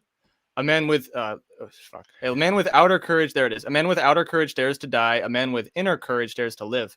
Okay, so if you study Taoist philosophy, and even more so Tai Chi, however you pronounce it, it's all about opposites.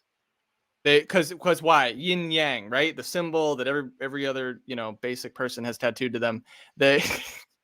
They have the right. It's the white and the black, the opposites. But then inside the white, there's a little bit of black, and inside the black, there's a little bit of white. And so everything's about the opposite. So all of the whole way that like the language sort of works is that opposite. So it's like there is, which is yo, like there is this thing, like there's a car, yo. And then there's a word for there's not. Wu. Wu means wu's the opposite. There is, whatever is the opposite of there is wu. It's like there is not. There's not this thing. So in Taoism, they always talk about wu wei. Wu wei. So what's wu wei? Wu we just explained. Wei is conduct, is action. So one way you could translate it is like not doing. Like you're not doing, but it's not, but that's not what it, like that doesn't capture it, right? So one of the koans they'll use in English is pretty good, is they say that nothing is done. What's wu wei? Nothing is done, but nothing is left undone. And it's kind of a koan. Like, what does it mean? You got to figure it out. So it's like pure efficiency, right? And that's like a very much a guiding principle for me, because I practice Tai Chi every day. So it's like, it is something that I live for sure. Because it's like you're weighted on the right side or you're weighted on the left side, or you're in the middle. There's like three, right? It's like neutral, right, left. You could like look at everything from that perspective. Hey, Sequoia. That's a good Yeah, perspective. pretty crazy Yeah. stuff, Jay. You So it's sound like duality. So why did I bring that up? Because in the quote, he's talking about the outward courage. What is it? The outward courage dares What's to up, die, whales? and the man with inner courage dares to live. So it's all about like the opposite. It's like, okay, oh, we got whales. Hey, whales. What's up? What's going going on, on, guys? I Great thought between conversation. the two I of want you to see guys, those we could, eyebrows. get We some got the eyebrows. content. No eyebrow set. Come on. You should change your Ninja suit. photo so it's just like your eyes in the middle. That would be funny. That would be. I never even thought of that. That would be funny. Because we've seen the eyebrows. All right, like we're almost there. Almost. Yeah, when Whale shows his face, that's the day Pulse Channel launch. Yo, you don't want to bank on 4 more that. weeks, man. You don't want to bank on that one. Whales, the last 24 hours. Any interesting news? Anything you thinking about in particular? Well, a lot of funny stuff is happening. And I don't really want to divert the conversation to what I'm thinking because I think this conversation is a little more important simply because if we're not, well, this is what I've learned. If we're not, and Jim Rat, you definitely know this because you just said it like a minute ago. If you're not proper internally, externally, you're a mess. Right. So that's why I think that this conversation is more important. You're dying. Yeah, You're are literally dying if you're fucking hurting inside. If you let that continue for years, you're legit dying. Mm-hmm. Literally. You're literally killing yourself. Anytime you're doing anything against what you're supposed to be doing to your body. Right? Like some people can consume meat, some people cannot. That's right. Like we're not all the same. And that's the problem with medicine and science today. It's a lie. Yeah, that's right. Everyone's different, man. That's right. Yeah. So some people are carnivores, some are not. I'm not. I can eat meat, but it's not the main thing for me to be eating because I already know from my growing up how it affects my body. So I can consume meat, just not at the same rate that I used to. You see, because that shit makes me blow up. So there's some knowledge in that, right? And the knowledge, and here's the thing, all of these things I'm talking about, they took me to this philosophy, this point of view philosophically that you're talking about, Jay Future, which is really not just go against the grain, but try to understand the opposite of what it is that you're being told. What is it that you're not being told? There's a lot in what you're not being told, always. I mean, as adults, we already have found out all the lies in most cases that we can easily identify because there's so many more out there, right, that we've yet to identify that even I keep uncovering. And I know a ton of shit and I still know nothing. No one knows everything, man. And no one will. Still learn. That's right. And no one will, right? And this is how we progress, bro, because how can I lean on Jay Future? How can I lean on you? How can I lean on Jim Rat if I think I know everything? I cannot. Literally cannot. We cannot have a conversation. I be talking to myself the whole time. Right? And that don't work. So, this is why I say, man, like, everybody, and I'm going to say this like literally every stream from now on. Everybody adds value in their own unique way, period. Yeah. So I like to talk about the things that like nobody wants to talk about. It's like kind of my thing. So I want to talk about a little epiphany I had related to what we're talking about. So I smoke weed. Most of you guys do too. I think like pretty much every Mexican smokes weed. Every Mexican, yeah. Okay, so let's think about this. It's like a little like epiphany I had. Okay. If we're gonna be honest, I don't. Okay, good. That's fine. So you're the Lone Ranger. Right. You know what I do. Wow, but so what's cannabis? That's my thing. Mm-hmm. Cannabis is like a medicine, right? Like that's one thing we've identified. Like there's legitimate like medicinal properties, right? That we've identified. We even have an endocannabinoid system. That too. Yeah, there's a lot of science to it, right? Yeah. So there's science to it. Like it's just a plant at the end of the day. But so let's just say it's a medicine for intensive purposes. Let's just call it a medicine. Let's call it what it is for a second. It's a medicine. Mm-hmm. Okay. So if you're smoking weed every day, all day, you must be sick. I must be. You must be sick because you're taking medicine. I'm one sick motherfucker. But like, is that not logical? If weed is medicine, then you must be sick.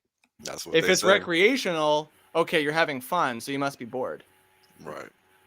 The human condition is sick. That's the only thing that's sick. You know what it is? And look, I gotta tell you guys, I've had a lot of these introspective thoughts over time because life sucks. And I always question why Sansara. why is it like this?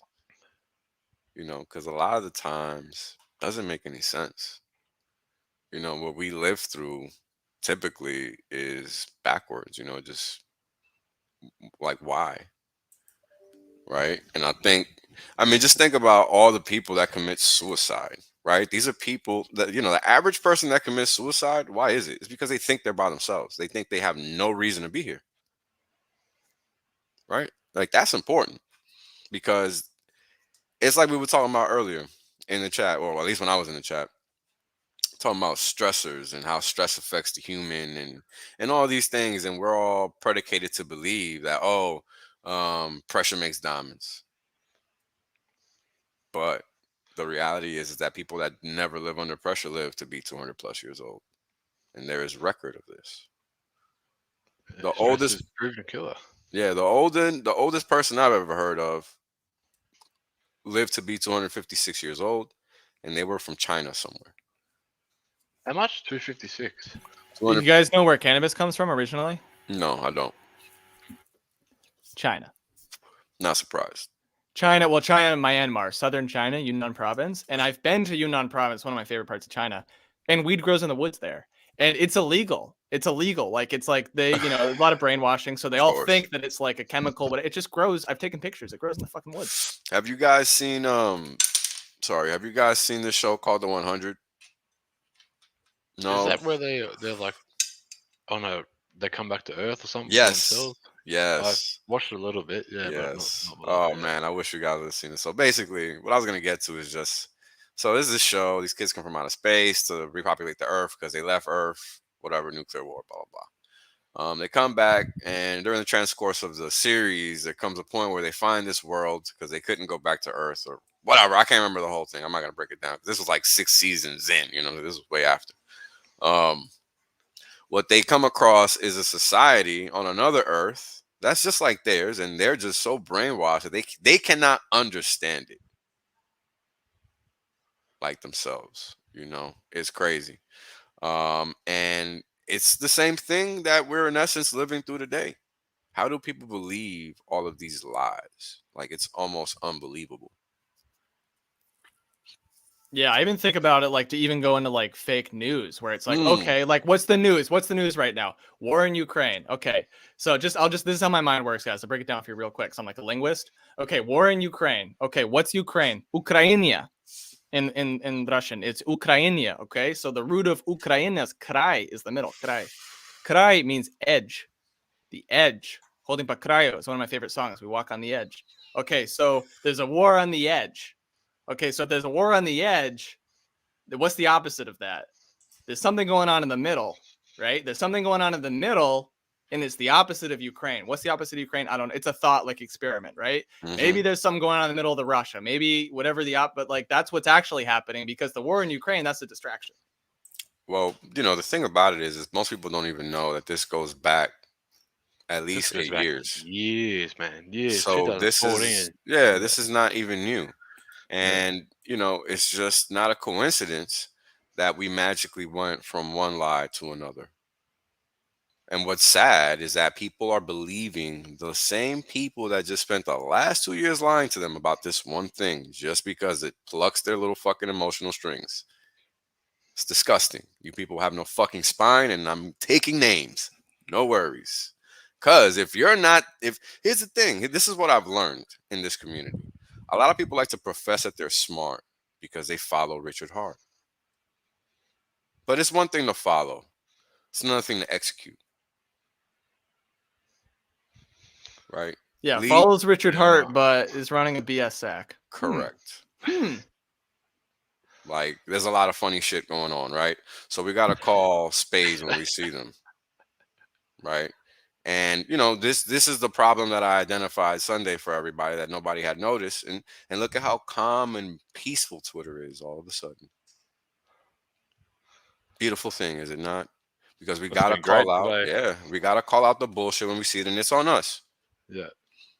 You know, that's all it is. We gotta take care of our house because it's our house. We don't let clowns take over our house. We take over our house, and that's all it is, man. We're trying to build something, man. We're not trying to destroy it. We're trying to embarrass ourselves. Like, Yeah. I mean, I don't know, man. I feel like if you want success, we can have it. That's all. And I damn want right. it, so I'm gonna do what I gotta do to make it happen. I want it too, man. I want it too. I don't think people don't want it. That's the thing. People just want to skate around the issue, like we talk about. The whole nation loves skating around issues, right? Like, oh yeah, the whole thing is we're all men and we all want money. Well, it's American culture. I mean, if we want to talk about America, it's not direct. Americans don't like to be direct. Americans don't like conflict. And even our language, you could even right. But you could even look at our language like this. Like, in my opinion, English is by far the most polite. You need the most words to say fucking anything.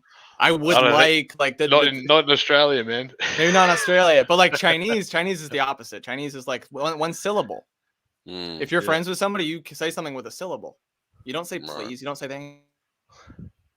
Keep it simple. And it's not rude. It's not. It's different. Just getting a message across. That's all. Yeah. Even Spanish. Andy can't even mind your business in the States. All I did is try to mind my business, and everyone called me a fucking terror to society because I wouldn't get triple jab.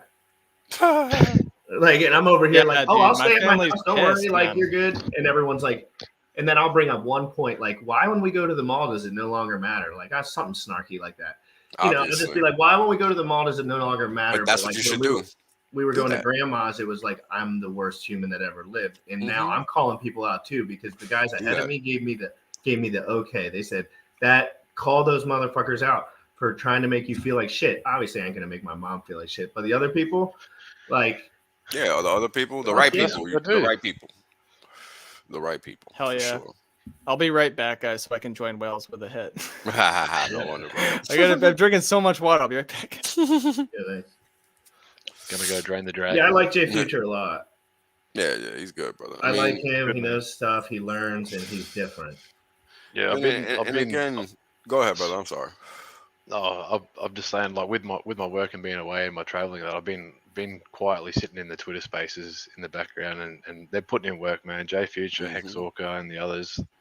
Fuck, man. Some of the stuff they get involved in there, it's awesome. It's good for the community. Everyone's learning in there. They're putting in work. I appreciate all that stuff. So let's guys who are working all while during the day, you put your earphones in, you're right in the mix, right? Like, you're right in the mix. You can be working all day doing whatever you do, whatever kind of job you do. Put your earbuds in if you're allowed to. Turn on the Twitter space and shut the fuck up and just do your work. You'll learn a fuck ton. Sure will. I like the Twitter spaces a lot. Yeah, it's good. There's been some good chats in there. I mean, I think the cool thing is that when people figure out the message, right, which is simple, which is just do your own thing, just add value. That's really all it is. That's it. Man, it is no more, no less. And it's easy to do naturally, because if you just kind of go into it, you'll find out what you would like to do, because it'll just be the stuff you used to watch, combined with your personality, combined with whatever you're good at. Like, I'm good at marketing and bringing people together and like building relationships, and that's what I like to do on this channel. Like, so that's why some people just want to literally what you're doing, bro. Yeah, some people just want to talk about analytics, and if that was my spiel, I would just sit up here and talk about whatever the fuck, like, you know, whatever the fuck. And it's just do what you're good at so you can provide value, because I can do this effortlessly because this is just what I'm good at. I'd be doing this anyway. Well, that's exactly that. Nailed it. Everyone's got their own skills. Everyone's got their own talent. You just put it together, it just gels. It's already there. That's right. Let it flow. So. Yep.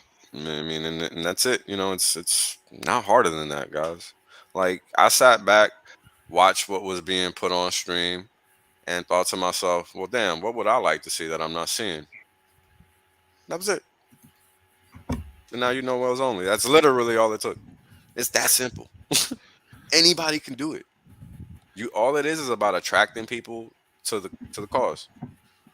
Attracting people to hex.com, attracting people to financial freedom. Everybody wants that.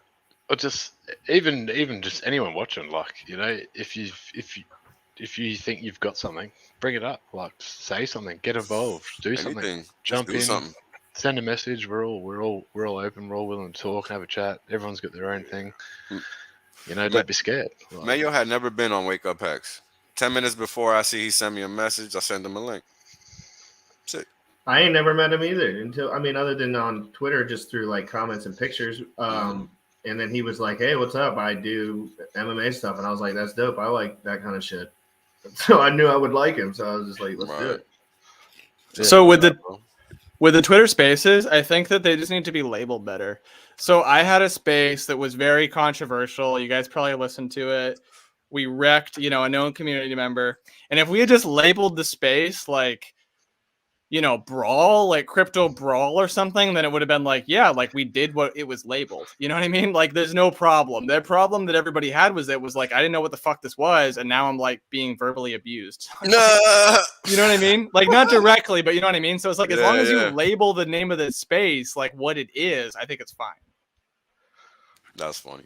Because some people like it. Some people fucked with it. They just didn't want to say it because they were embarrassed, but they definitely fucked with it. Like, right. I saw how Well, many the people label watched attracts it. people, doesn't it? Yeah. It's been good, man. You've been doing good in there. So I've been seeing what you're doing there. You're doing good work. So Keep it up. That's what I keep hearing too. yeah. It's about having conversation, right? Where are we gonna go if we can't even talk? That's it. Freedom of speech, So- boys. That's it. We'll be stuck in the same predicament forever if we act like we can't have a conversation. Look, let me tell you guys a story because this is exactly the point. When I first got to the job I have now, which was several years ago, I had a coworker. Now she's a black lesbian. Literally fits the fake woke mold. I've Literally. heard you talking about her. Right. That's why I love talking about it because Yep. it's so real. Because this is real life. And while we were working in the office, we hated each other. We used to sit across from each other. We didn't get along. We'd never had to talk. So we just never had to get along. So what happens? Everything gets shut down, whatever, yada, yada. Well, now we can't even just communicate. We have to do everything electronically now. So it's more convenient when you don't get along with somebody to communicate that way because you're going to be disturbed by every freaking ping. Every alert, right? It don't matter. So, long story short, we end up having a conversation one day, and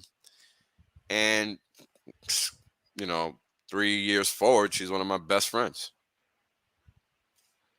Like, because we had a conversation, we're actually on the same page.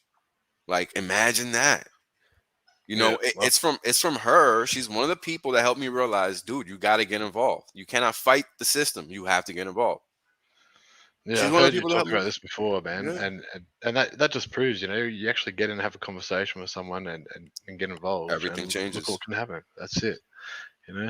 Everything changes, bro. Because when you think about the description I gave you, you're gonna think the crap you see on TV by default. Fuck TV, man. Fuck Yeah, the but idiot that's the box. thing, bro. But that's the thing. That's what they want to. So this is the key. Once you realize that everything you have in your head is given to you, only then will you be free. What are we going? Red pill or blue pill, boys? It's a red pill, all right. That's not even a red pill. That's another level. Well, so that's like one thing too, Wales. Like I've gotten so much insight, and you guys have probably done this too in your head. Like, have you ever like thought back to like an interaction you had and like realized what it was? But at the time you had no fucking idea. But then like later you're like, oh, that's what that like with a girl, or like with a friend. You're like, oh, that's what that was, and I missed it, and now I know what I missed. That happens to me like a lot, especially like childhood memories. Well, you're just living. It's hard to tell. That comes with time. Yeah, experience, man. That comes with time, and this is why what we're doing now is so seminal. Like, if we really are able to hold it down, this shit is gonna go down in history. Like, and we're gonna make that history, and it's gonna be written accurately. We're not gonna have to lie because we got receipts. And we're holding it the fuck down. And we're holding it the fuck down. But yeah, you're damn right. Damn right. Fucking right we are. We're there for every And I love, dude, motherfucker. shout out to Wales's article Was that on your website or on That was Medium awesome, or man. something? It was Yeah. short, but it was very good, and it was like, you know, you wrote it in a way that was like, it was like it already, like this thing had already happened, and I know what's happened for you, I can tell, and it's happened for me too, and you can probably tell. And you got to read this article to know it. What was like the title, so I can. Awareness. When link. Yeah, You know what I'm you talking about, should right? share Where that it's like again, the call to Wales. action, where you're You- like, it's over, like the bullshit's Awareness? over. Awareness. I Awareness? think it was awareness. Awareness, defensive offense. That was the title of it. Somebody Yeah, pull that awareness, defensive offense, and basically it's like super. Like one of the comments, you know, that you roasted, it was so good, was like, it's too optimistic. Like it's not like we're still oppressed, you know. But the thing is, and like, there's some famous person, some like famous like, you know, Jew that survived the Holocaust, that like, you know, they were in like, they realized they had that like moment. It's like, it is enlightenment, right? Like that's a word for Right. it, where like you just know, you're like, wait, like they can't actually affect this though. Like you are in charge of your mind. If you recognize what Wales just said, that like all of your ideas and thoughts are like the result of the input, when you really realize that, and like really realize it, like I can't even tell you, right? You have to realize this for yourself, because it doesn't feel the same. When you figure this out, you're in the place that Wales is talking about. Like it is over, because you see it now. You see all the bullshit. You see everybody's angle. You see everybody's got an angle. You can feel like energy, because we have a physical body, but we all have an energy body. And like we could Was get into this- some like real esoteric shit, but like it's true. You know what I mean? And like martial arts is partly the study of that. It is. I know you more which than you know article is this? yourself. Let's That's get how I this up. defeat you, right? So there's like that kind of philosophy. As soon as we Wales. touch, right? That's the Yeah, idea. I'm trying to find the link now, Wales. Oh, I put it in Oh, the he private put in the chat. private chat. Put it in the Here, private chat. I'm Oh, gonna shit. pull it up and I'm gonna read it beautifully. yeah, it's short. Yeah, just read it. Yeah, let's read it. I would love to read it because I I have never read it. a reading by Swiss Cheese. It's fucking really good, man. You've done really good work there, Wales. Thanks, man. Just trying to provide the wealth, bro. Because what I realize is that people get tricked with language. You know, and, Damn right. Damn being right. able to point out what I see is important, because it's just what I see. You know, it's not about anything else. So if I see something, maybe somebody else sees something that can even make my argument even better, right? Or my message even stronger. So yeah, like I think like Wales, if you want me to be like get real with you for a second. Because Get real. like, so the thing is, man, like, to be real with you, Wales, is the part of the reason why you can be so powerful is because we've only seen your eyebrows. You stupid. Tell me I'm wrong. Where to do you think see about- these eyebrows? When I did the interview with The interview Freedom of the TV. It was All right, in hold New on York. real It quick. was in Manhattan, I think. Real quick, let me read Yeah. this real quick, and I want to know what this is all about. Awareness, defensive offense. Learn how to move or get moved. Wales only, March 14th. Can we make it bigger? Can we zoom in? Yeah, hold on. Did not think I was Is that gonna a little be on the better? spot like this, but Wales, do you not like this? Dude, that's No, me, no, man. no, First time you're on a it's- stream with me, so I'm sorry, but no. I'm joking, bro. Please put it. Read it. It's- out. I that's mean, what it's if there they for are a saying reason. it's good, I want to read it. If you have been paying attention to me for more than 1 hour, then you know I speak my mind with respect to current events and present structure of society, pointing out problems, how things should be, the gamut. I often get asked, well, what should we do? Or something similar, as if there's supposed to be some answer in a book. If there was an answer in a book, the conversation would not have to be had in the first place. How do you know that there is danger in a situation? Typically, your fight or flight response kicks in via our DNA. When you are young, you learn what danger is from experience. Remember the stove? This is the ability to adapt and learn is a primary reason as to why humans are still around. The lack of sensible interest in one's fate is the mantra that is sang from rooftops as the almighty big brother is there to take care of everything for you. Until he drops you on your neck, that is. That is the opposite of staying alert. Being able to defend yourself is the answer. If you do not know how to defend yourself against tyranny of all kinds, then perhaps try to learn and find out instead of bashing those who do it daily. Wow. Do not just for themselves, but for all humanity. It is unbecoming. How does one become aware, you ask? It is simple. Learn the rules of the game that is being played. It is unconscionable. Is that how you say that? Unconscionable.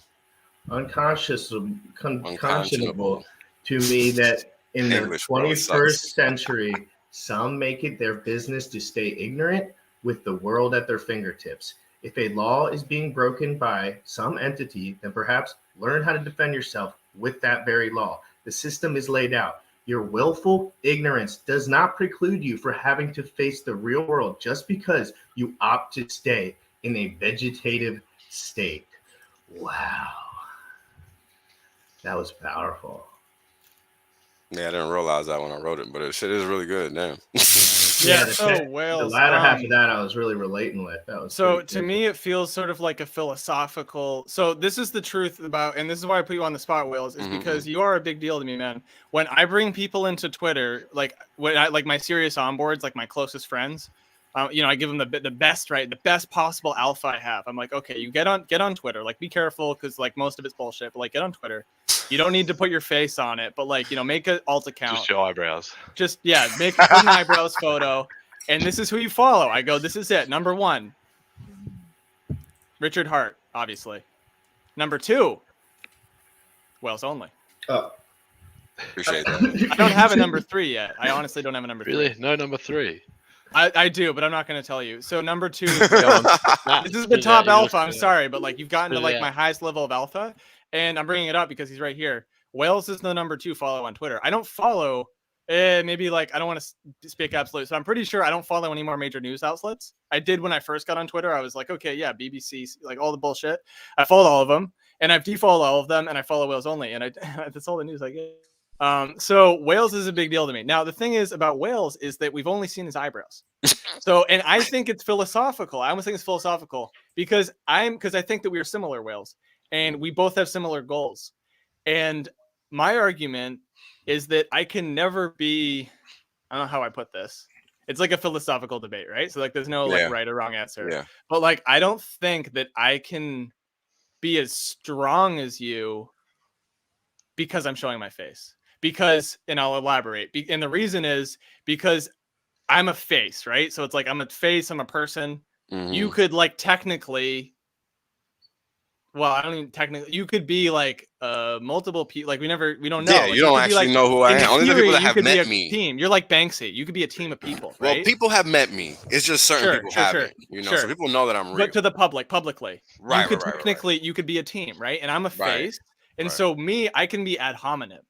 So people can say, well, Jay Future, they could dox me. They could pull up my past. They could say, well, none of what this guy says matters because of and this is how all politics work, right? Especially in Russia. Yep. And so, right, the competitors, it's like, well, you just throw enough dirt on them until they're canceled. That's a fact. Right. And so I can be canceled. I guess I can be canceled more easily than you can. And I think that makes you more powerful. I could be canceling more easy than you can. So to a certain extent, it's true. And let me tell you why. Because when I first became a public persona or whatever, I made it clear I was never going to show my face for the reasons that I stated at the time, because it makes no sense. Like what we're trying to do is much bigger than one person. So if you think my face matters, then you are clearly in the wrong fucking place. In fact, be gone. And that was a battle that I fought for the longest time at the beginning. Because everybody's used to this fucking idea, oh, anonymous devs. Bitch, I ain't no fucking dev. Shut the fuck up. You know, I'm talking to you about what you don't know, which is everything else that these devs don't know. Because these devs that you think are out here producing financial software don't know what the fuck they're doing. Fact, not fiction. They're just fucking devs. Well, they're just doing what they're told, aren't they? Really? There you go. So these are the kinds of things that we have to keep in our head because it's important. This is what separates winners and losers. Those who operate from a basis of strength and those who operate from a basis of weakness. If you operate based on information that's secondhand, then you're operating from a basis of weakness because you don't actually know what you're doing. And this is why taking other people's trades and stuff like that, like while it sounds trite, I'm talking about just taking other people's trades, it's the same thing as trying to copy or emulate what somebody else does to achieve their success. You're doing the wrong thing. What you should be doing is trying to become a better you on a daily basis, because there is no actual competition outside of who you are for yourself.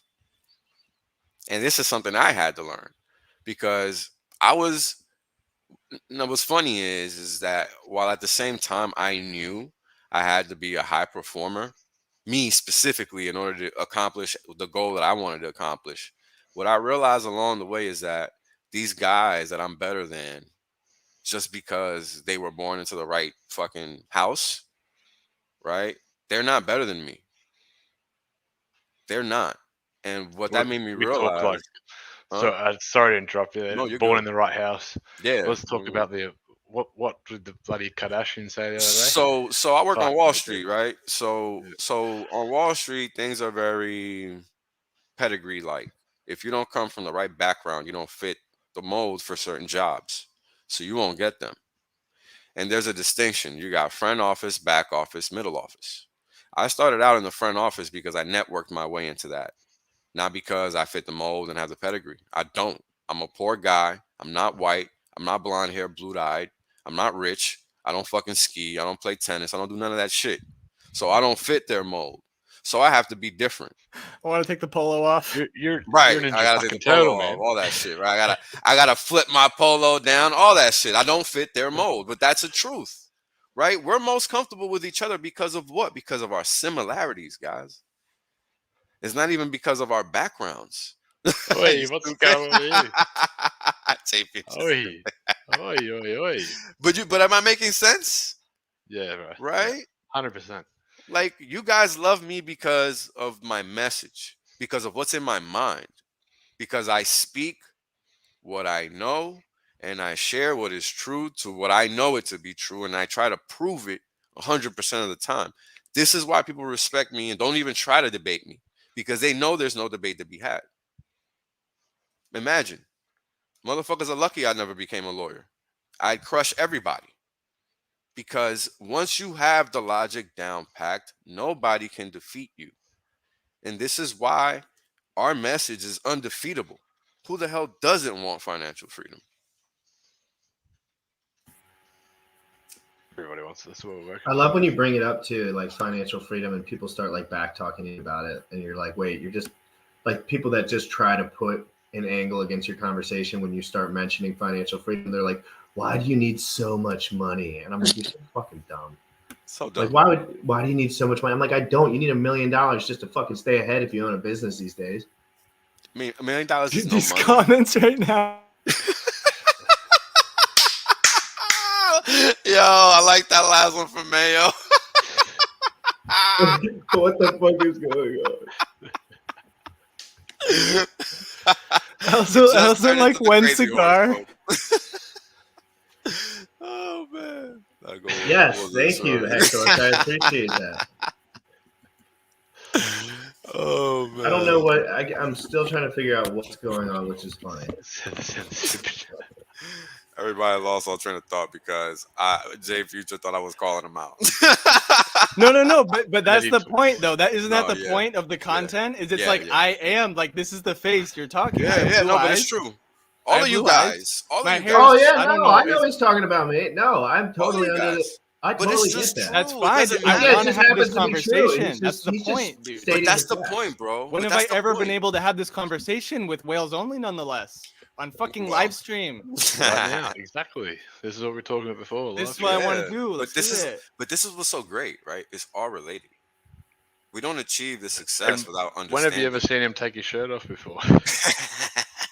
Yeah, that's going down in history. That's Jim Rat Crypto's channel only, baby. Jim Rat Right. Crypto. We bring a special Exclusive. fight. I thought Jim Rat would be the I'm gonna first get the one to Whales take his Only shirt off, tramp not Dave stamp if we Fisher. get enough donations.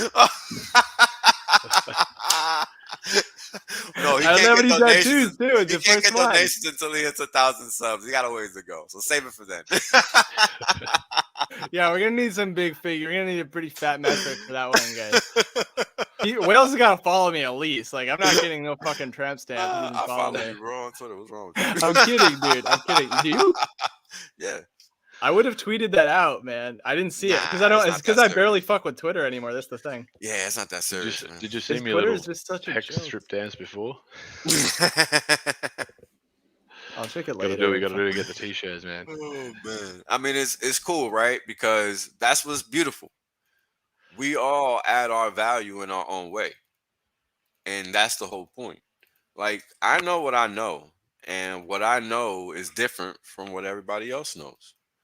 And while we might know some things that are similar, we're gonna have different points of view on certain topics because our life experiences are different.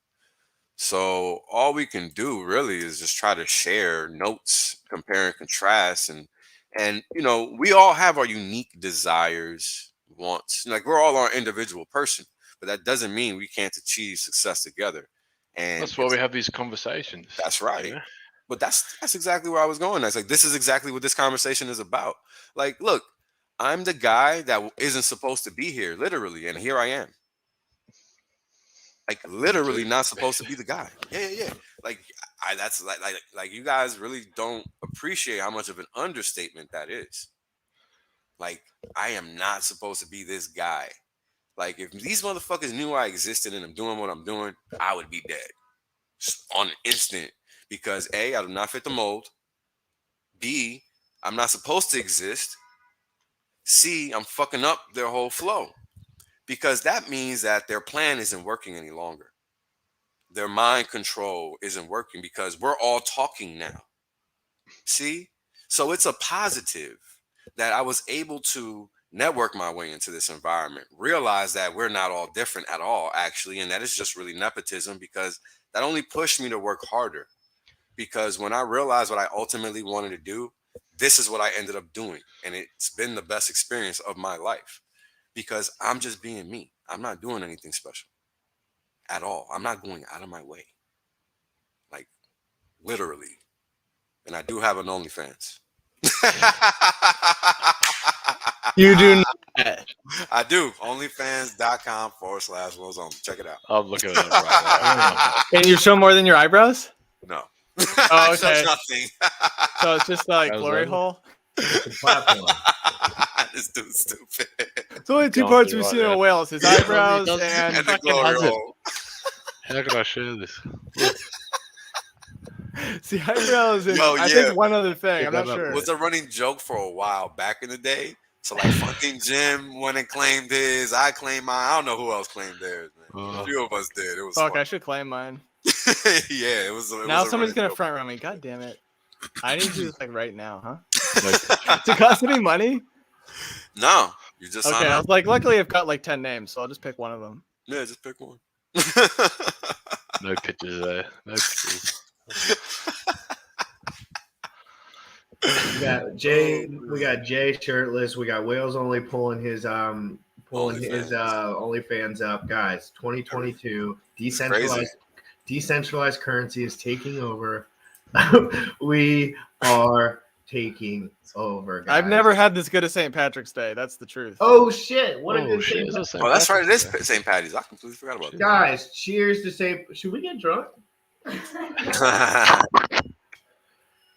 Yeah, guys. Yeah. Jim Rat Hex porn site incoming. You read that all confused too. Like what? I'll do That was I'll do funny. only behind the scenes work for that. Oh my god. As Yeah. far as I'll keep the books. Hey, did you see the tweet I did before? The shirt coming off Jim Rat? You'd probably do better than I would. I haven't got my six pack at the moment. For what? What? No, you You got to do what you got to do to get t-shirts, man. Oh no, yeah, I no, got a six pack, bro. Let's get something going here. no, I know. I'm a little bit of my ego. I don't want to go down. No, that Wales, road you can't anymore. claim anything until you show us. Sorry, dude. Well, bro, I'm saying I don't wanna if I'm share claiming it, with I'm gonna have to you. prove it. I can't just say it, man. Six pack. Right, and so eyebrows. we got Wales 6-pack on the roadmap. We got On the road, man. Ooh, the that's big test net. spicy The news. test net may or may not actually be him. It might be one of his friends. Yo, that's funny. No, you have to have a picture with your six pack, but the brows have to be in the picture, so we can identify that it's you. So just do That's right. That's the full match. unique identifier. Yeah, because the we'll just look NFT back for at the other whales one, make sure eyebrows his, is going to be like eyebrows are bigger than intact. Beeple's. Yeah. I mean, seriously. Like the Chat- bidding for whales Chat in eyebrows. chat. Pole 6 for pole 6. What's your time zone, Sequoia? Ooh, Sequoia. I want to know what her time zone is. Oh, does she mean that she's still in bed from the morning? Jesus, Sequoia. That's right. Fucking 1 p.m. She's in. I don't want to 3 dox a.m. her. for She me. can say if she wants.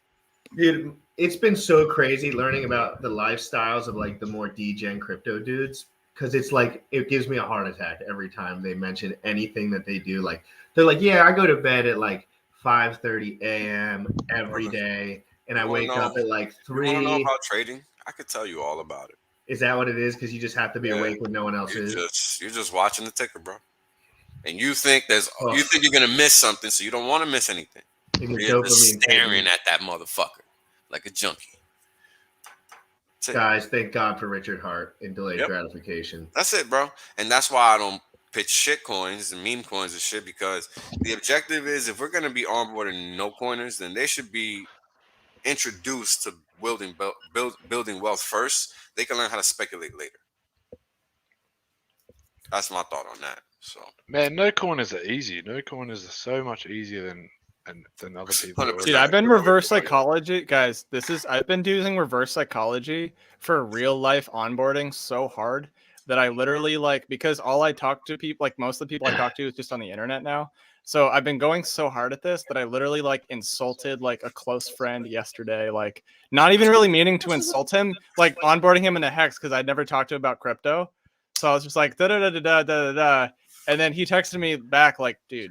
And then I called him and I was like, I'm so sorry, man. And I just told him, what the context was, how I get a lot of hate online. And, it really does change you, there's people Defense can be mode. like, oh, the same way I stream, I am in real life. I think anybody that says that doesn't know themselves that well, because there's definitely a difference. Okay, if you don't show your face, but if there's definitely going to be a difference between you, right? Because of course I'm talking to an audience right now, and if I'm talking to one person, that's yeah, you're right. necessarily you're gonna different. present yourself publicly differently. Yes. Than if you're just rambling. Yes. To me, that's why I do live streams, right? When I do a pre-recorded video, which I haven't done in months, it's not the same as if it's a live stream. It can't be. Crypto moves that fast. Well, besides that, it just can't be. Because, you mean between the interaction stuff? Yeah, there's no interaction. So you have to just come across properly. Look at Coffee's videos. Imagine if my streams were like that. You guys would be bored to death. Or K4Ks, for that, when I watch his videos, if I was watching that on a live stream, and he would probably switch his approach up if it was a live stream, but these guys aren't live streamers. That's what Whales is always they do what they do guys. Really well, and it's not live streaming. That's right. Exactly. I knew I would be good at this without even practicing, so I said this is the avenue that I should go. But if I knew that I didn't want to be on camera, because you can make a lot of mistakes living too. Yeah, you can. Well, I make them all the time. And it's just about learning how to keep it moving. I make mistakes all the time, and I only do live streams. I must make at least 1 to 5 mistakes per. So you just gotta learn where you're comfortable. To me, I'm comfortable doing live streams. I'm not really comfortable talking to myself, and that's really all it is. More flicker lighting and a lighter flicker. My shit lit, bro. So But again, damn good job of fucking getting it started by yourself. Mm-hmm. Now, are you smoking joints over there? Is that kind of your thing? Nah, it's a blunt, bro. I see. Yeah. I mean, I smoke whatever. I'm not picky. I don't care. If I got okay. papers for joints, then that's what I'm lighting up. Whatever works. I'm easy going. I know I don't seem like it, but you guys got to understand me. My mission is solely to change everything. So I gotta be a little fucking dick when I gotta be. Yeah, we all do. Yeah, Jay Future's a fucking prick up in the fucking chat. Hey man, yeah, you gotta be sometimes, dude. Because here's the thing: when we got commies thinking that they can lay down some fucking anything, we gotta shut that down ASAP. Commies don't get no fucking rep around here. Period. So you call them out, you shame them, and they disappear. Why you think it's been so quiet lately, bro? Twitter's been like it's been for a long time, or like it hasn't been for a long time because we called them out, and that's how we got to treat these losers. You can't tell people what to do, but you can sure as hell publicly shame the fuck out their ass and make them publicly irrelevant. So you're welcome, Twitter. So, and that's what I did. I was like shaming somebody in real life, and I was like, I'm not on the internet, you fucking idiot. Like, you're in real life now. Like, you don't talk to people like that. Like, Oh, I do that shit too. it's just been so on the internet, you know what I mean? I'm like stuck in that mode. I'm like, I talk to him like Jay Future, you know? Like, Yeah.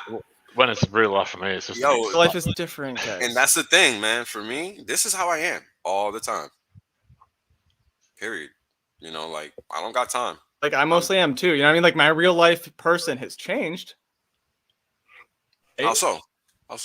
yeah. Well, I mean, like because most of the well, it's true for everybody, right? Because you used to go see your friends in real life, and now most of my friends I see on the screen. You already know it. Yep, that's a fact. I don't have. That's a fact. My college buddies are secondary now to you guys. I'll talk to them when I got the time. Honestly, I don't really need to see what you guys look like all that much. I don't give a fuck. Like we're accomplishing the same thing. Exactly. It's just as efficient. Right. It's 100 times more efficient than going out to the bars and having some weird ass relationship. No, we're just like, let's talk about the shit that's important now. Right now. Like this moment. Like let's not do anything else. Every single day we're accomplishing exactly what we need to. We're not wasting time like the rest of the fucking plebs. Nope. We just take look, man. This is what I'm talking about right here. Jim Rat, this is why I'll fuck with you, dude. Like you started off rocky, but you really cleaned up nice. And the reason being is because you were trying to find your space. Right? And this is what people have to understand. It's a process. It doesn't just happen. And you found it. And you can make it easy on yourself by not putting pressure on. You don't have to put pressure on yourself to be the best right away. I did 30 days of TikTok when I was still working. I wanted to learn how to do TikTok. That was just my goal at the time. I don't know why. So I said I'm taking 30 days off work and I learned TikTok. But then I just put it down for a couple months. And then next thing you know, I started the YouTube channel and then the TikTok and then the blah, blah, blah. And you just learn as you go. And then at some point I was ready to dive all in because all the value is here, in my opinion. That's it, bro. But that's the thing. Just gotta get in, have a go. Yeah, just have a exactly. Go. You just gotta have a go, and you'll find where you gotta be. If you watch my first stream, that was horrible. It was horrible. I didn't even remember the name of the thing I was talking about, and I said it 1 billion times. That's funny because that's the only stream I've watched like on your channel. Actually, I haven't finished it, but like I didn't think it was that bad. I was like, cool, like OG Whale, it's content. Most of what I watched you was on Quant Gang. There you go. But I'm glad you're not on Quant Gang anymore. Well, and it used to be, I like went full circle because I was like, man, I wish Wales would go back on Quant Gang. Now I'm like, yeah, Wales is fucking smart. Like, well, now you know why I did what I did. And it really bothered me that people didn't appreciate. I didn't understand, dude. I was one of your biggest fans. I didn't understand. Yeah, and people didn't understand. And what happened is what I realized, because the next day, this is what happened the next day. And this is when I became okay with people not understanding and realizing that I just had to be more patient. Some kid called me. And he literally asked me, like, hey, man, why'd you do that? Like, why did you think that what you did was right? And I explained it to him. Like, we had a legit conversation, and he walked away feeling okay about what I did because he finally understood. And that's when I realized that I definitely have to realize that everybody isn't on the same page, even though we're all here, and that we all have to learn things a little differently. And that's okay because now everybody's seeing what I saw. And it just takes time sometimes, but I'm glad everybody's seeing it because this is how we move forward 100 miles an hour from here on. Right? Because that's what it's about in my book. It's about how do we pump these bags 100 miles an hour. What up, Borgman? We want 1,000 miles an hour, man. Whatever works, bro. Well, the faster, the better. No friction is my game. For us down under, it'd be 1,000 kilometers an hour, but yeah. Hex Orca, welcome to Hex in the Morning. Yeah, thanks. RC. Dude, thanks for having me. I wasn't sure if I could legally do the profile pic thing. I thought it was like only one sketchy no-facer per live stream. So I didn't know if like I was completely fuck that trend over. I don't know if they're gonna like the beard, dude. Right, he's got first mover advantage. So if I gotta put the camera on, I will. But you're gonna lose a lot of followers and subscribers, bro. no, dude. Maybe let's be strategic, more right? likes. God damn it, so Arca. silly, Put on your camera. Get the filter on. We haven't gotten to 100 likes yet. We need you. I'll put on the camera if we get to 100 likes. How about that? I already retweeted the stream, man. I'm out here sharing. Dude, Hex Orca, I can only thank you so much for being such a supporter. Yeah, I'm a morning guy, everyone. So like the mornings are the most important time to me in the day. The worst people. And they are the worst people, dude. I'm a morning guy, It's a too. sick life. But like I love my favorite time of the day, 4:30 in the morning with a cup of tea. Nothing better to me than when I just get on my computer. Like that's if my it's favorite 4:30 moment. in the morning and there's a cup of tea in my hands, it's because I haven't slept for 2 days. All right. Well, that's usually most of my buddies. I talk to them as they're falling asleep, and that's when I'm waking up. Like that's when I'm chit chatting with my buddies. Yeah, It's man. 3:30 here for me now in the morning. You're an absolute animal. Got to do what you got to do, man. And somebody mentioned my first ever TikTok, and I want to brag a little bit about my first ever TikTok. That was actually a 57K Bitcoin trade for Hex at 2 pennies.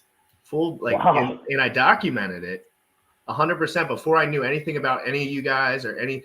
I documented it as my first TikTok, and it was right at 57K. I was like, this is my first trade. It was my first trade ever. I never had anything but Bitcoin, so I switched from 57K Bitcoin to 2 penny Hex with like most of my Bitcoin. I don't want to say how much it was because it doesn't really matter, but guys, that's documented. So fuck you. Those are the trades that you got to charge for, man. That's the $19.99 a month trade right there. You know, you might only have them once in a lifetime, but I can't double charge. Oh, come on. There's plenty of people out here double charging, man. I feel like I'm getting taxed 7 times every time I go to the gas pump. You can double charge. It's the thing to do. Yeah. Hexorca, out of all the projects that you're doing, Hexorca, or like between the Twitter Spaces and what is it that you are most excited for? In terms of like, well, like I know you're a part of the Twitter Spaces. I don't know, is that just by association because you enjoy it, is that something that you kind of try and facilitate? I don't know if I would say facilitate, man. If anything, I'm a troll.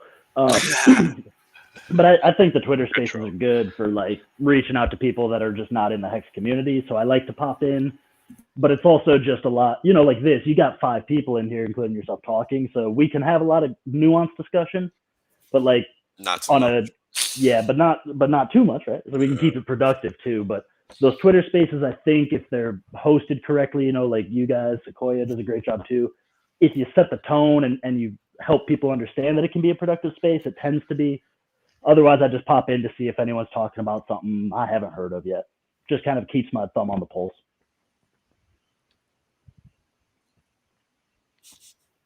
But I'm most excited for, dude, I don't care about the content creation. I do it to try to educate other people. I don't need the help. Right? Like I don't need to have anyone explain Hex to me. I don't need anybody to explain Pulse-Chain to me. Yeah. I don't need donations. I'm good. Mate, Hexorca, you've been doing a fucking fantastic job in the Twitter Spaces, man. I'll just say I've been sitting in there quietly every now and then, and you're doing fucking awesome. So I just want to say thanks, yeah, man. really, the OG host, you know, like set the standard. Mm-hmm. Yep. As like the person that was like, it's about Hex, but like I'm never even gonna say Hex. Like really, sort of like masters, like. But that's the thing, bro. It's not about Hex. Right. Hex is the tool. Right. Yeah. And it's just one of the tools. Let's talk about this shit. Let's talk about this. It's just one of the tools, right? Well, there's a toolkit. You got a toolkit. I got a toolkit. That's right. It is one of the tools because we're all each a tool for. Right. Yes. And it's I was like, shit, hey, guys, real real quick. I want to make sure everyone, guys, dude, I'm not giving you my seed phrase. I don't care what you do. Text to learn. Live stream $5 wrench. Speaking of tools. Yeah, like it's a tool now. All right. Is it Richard Hart or is somebody stealing Richard's watch? Oh shit! I knew Richard was coming into the stream today, guys. Special and a guest, face mask Richard. What's up? He's too short. Doesn't feel the seat. Hey, what's up, guys? How are you guys? I can hear you guys, brother? Yeah, what's up, WHALESONLY, man? When Pulse-Chain, Richard? When Pulse-Chain? Listen, man. Currently, man, if he doesn't put out Pulse-Chain, I'm gonna have to sell each watch every day, man. I don't know. Maybe the bag first. The duck's going first, actually. The duck's going first because the duck represents Donald, man. You know, so the duck's going first, in my opinion. Did anyone tell Whales? Followed by the bear? Yeah, but did anyone tell WHALESONLY my idea of like the whole whale and the fucking No, lay into it. You gotta give us the TLDR famous. Okay, so Wales, look at this. I love his On the flash wheel. face. It's On the the web. green screen don't work when there's obstructions. Yeah, I know, but it's not the green screen. It's when I go like this, it just cuts. Whatever. The face. Yeah, the filter. My Yeah, bad. it's good. But when you look at the bear, okay, the bear and the duck. If you look at the duck, okay, duck is a bird. So the bird for Ukraine represents the nightingale, which is like it's like national symbol, and the bear we all know represents a Russian. Right. Now, if you go look at the bear has the Dolce Gabbana thing around its arm. If you go look at the Russians, they have a red band around their arm, and there's a logo in gold. Now, what's funny is that the bear is fucking. I'm sorry, this is really bad. But the bear is literally look at the way what it's doing to the duck, and then you see him with the plane, and he's like, biggest airdrop, and like, and then what happens? Like three days later, the biggest plane just drops and like just crashes. And like the watches represent, you know, when you go into a bank and all the watches of like Rome, London, and they have like all the watches. Yeah. And the watches represent that, so it's like it's a race to the world, and like on the top right where Russia is and Ukraine. Anyways, that's just Hey, Hex to learn real quick. Yeah, what's up? What's up, guys? You guys I was listening to the Twitter Spaces early this morning. I was getting my thinking about myself, and I was hearing about some of the volume being maybe taken off of Uniswap V2, which could be maybe making people think that people are starting to make moves. But was it you talking about that this morning? No, absolutely not. So I probably passed out at 4 a.m. Oh, never mind. Future. What were we talking about that this morning? But I've been talking what? about that Talking for about like. what? I've been talking that they were gonna do that because I was reading like the trolls in the chat. So I want to know natural thing more that about happens. what can we add to that liquidity questions that we were having, Jay Future, earlier. Like where were we getting stuck up on that? Oh, I have a question. Oh, okay, yeah, maybe. So one thing is like, what does it mean? Could like you elaborate if you've done like on like LPing? So Richard has mentioned like obviously impermanent loss is like the biggest risk or one of the biggest risks with liquidity providing. And so the question is, if you're LPing on, I don't know, hexahedron or like ehex phex, like two things that would like move together, then he's talked about how like you won't get a permanent loss, or I guess still a permanent loss is still possible, but like you would still get price appreciation, right? Like if the assets move together, then you still got the price appreciation. Whereas if you did it on like a stable pair, like Hex USDC, then you're not going to get price appreciation on Hex. Is everything I said right? Like I'm not an LP. Technically, if you have two coins that are volatile and they both go down, you can actually get a positive impermanent loss where you get more of the coins. So if you pull it out later on when it goes back up, you actually make more money. Then the stable coin impermanent loss is only one side moves. So with one side moves and the other one doesn't, then it changes the one side more, right? Because you're giving it less chance of it going upwards or downwards to counter the impermanent loss. And then when you have other pairs that are paired to other volatile coins and your coin is a stable coin, well, when you go up or down, well, then the other pairs are going up and down at a ratio. So it causes a lot of the only way that the stable coins, in my opinion, is good is if it goes up on the one side, because the other side can't go up. So you have to make it go up on the other side, or else there's too much damage that happens when it goes down. Yeah, it's like having it's like holding a position against USD. Literally, that's what you're doing. Real quick, guys, I just got a tweet notification from Matty Crypto. He wants to give people free Hedron, so he's going to come on here. And if you retweet his tweet about giving away Hedron, that's where I'll pick the people that for who's going to get it. Once I get to 100 likes, I'm going to pick someone, and then we're going to just send you some free Hedron. Nice. So if everyone in the chat, if you want to be a part of that, just retweet the tweet that Matty Crypto just put out. Because he loves giving away shit, and he just comes on here and gets all crazy, and I'm like, fuck it. Very generous. Go ahead. I reached out in the chat, Jim Ray, but I don't know if you saw it. And I know Wales, you had seen it in the Twitter feed yesterday or a couple days ago about Odyssey or these other DeFi platforms. Have you synchronized your YouTube with any of the DeFi platforms yet? You should do that, man, because you're going to get all this morning traffic. If we could slowly just funnel them into the Odyssey side, I'm not saying to like make it the new YouTube, bro. I'm not trying to revolutionize. No, I just take. I would like what to, you're saying. bro. I would like But to. I Like, would love to. yeah. But you would earn the LBRY credit token for people watching, liking, interacting, and then you could do little like community things. And you What's can your embed in the videos. relationship to whatever the fuck you're talking about? What is your relationship to it? I duplicated my YouTube onto it. It's just a Yeah, I free. have It's my like just a backup there, backup to too. YouTube. Yeah, it's just a backup. It can't So you're sell. not, you It's don't like like on the work for blockchain. them. Like But you the don't cool No, thing Richard, is- Richard I- swapped all his stuff to that. That's why it's Yeah. popular.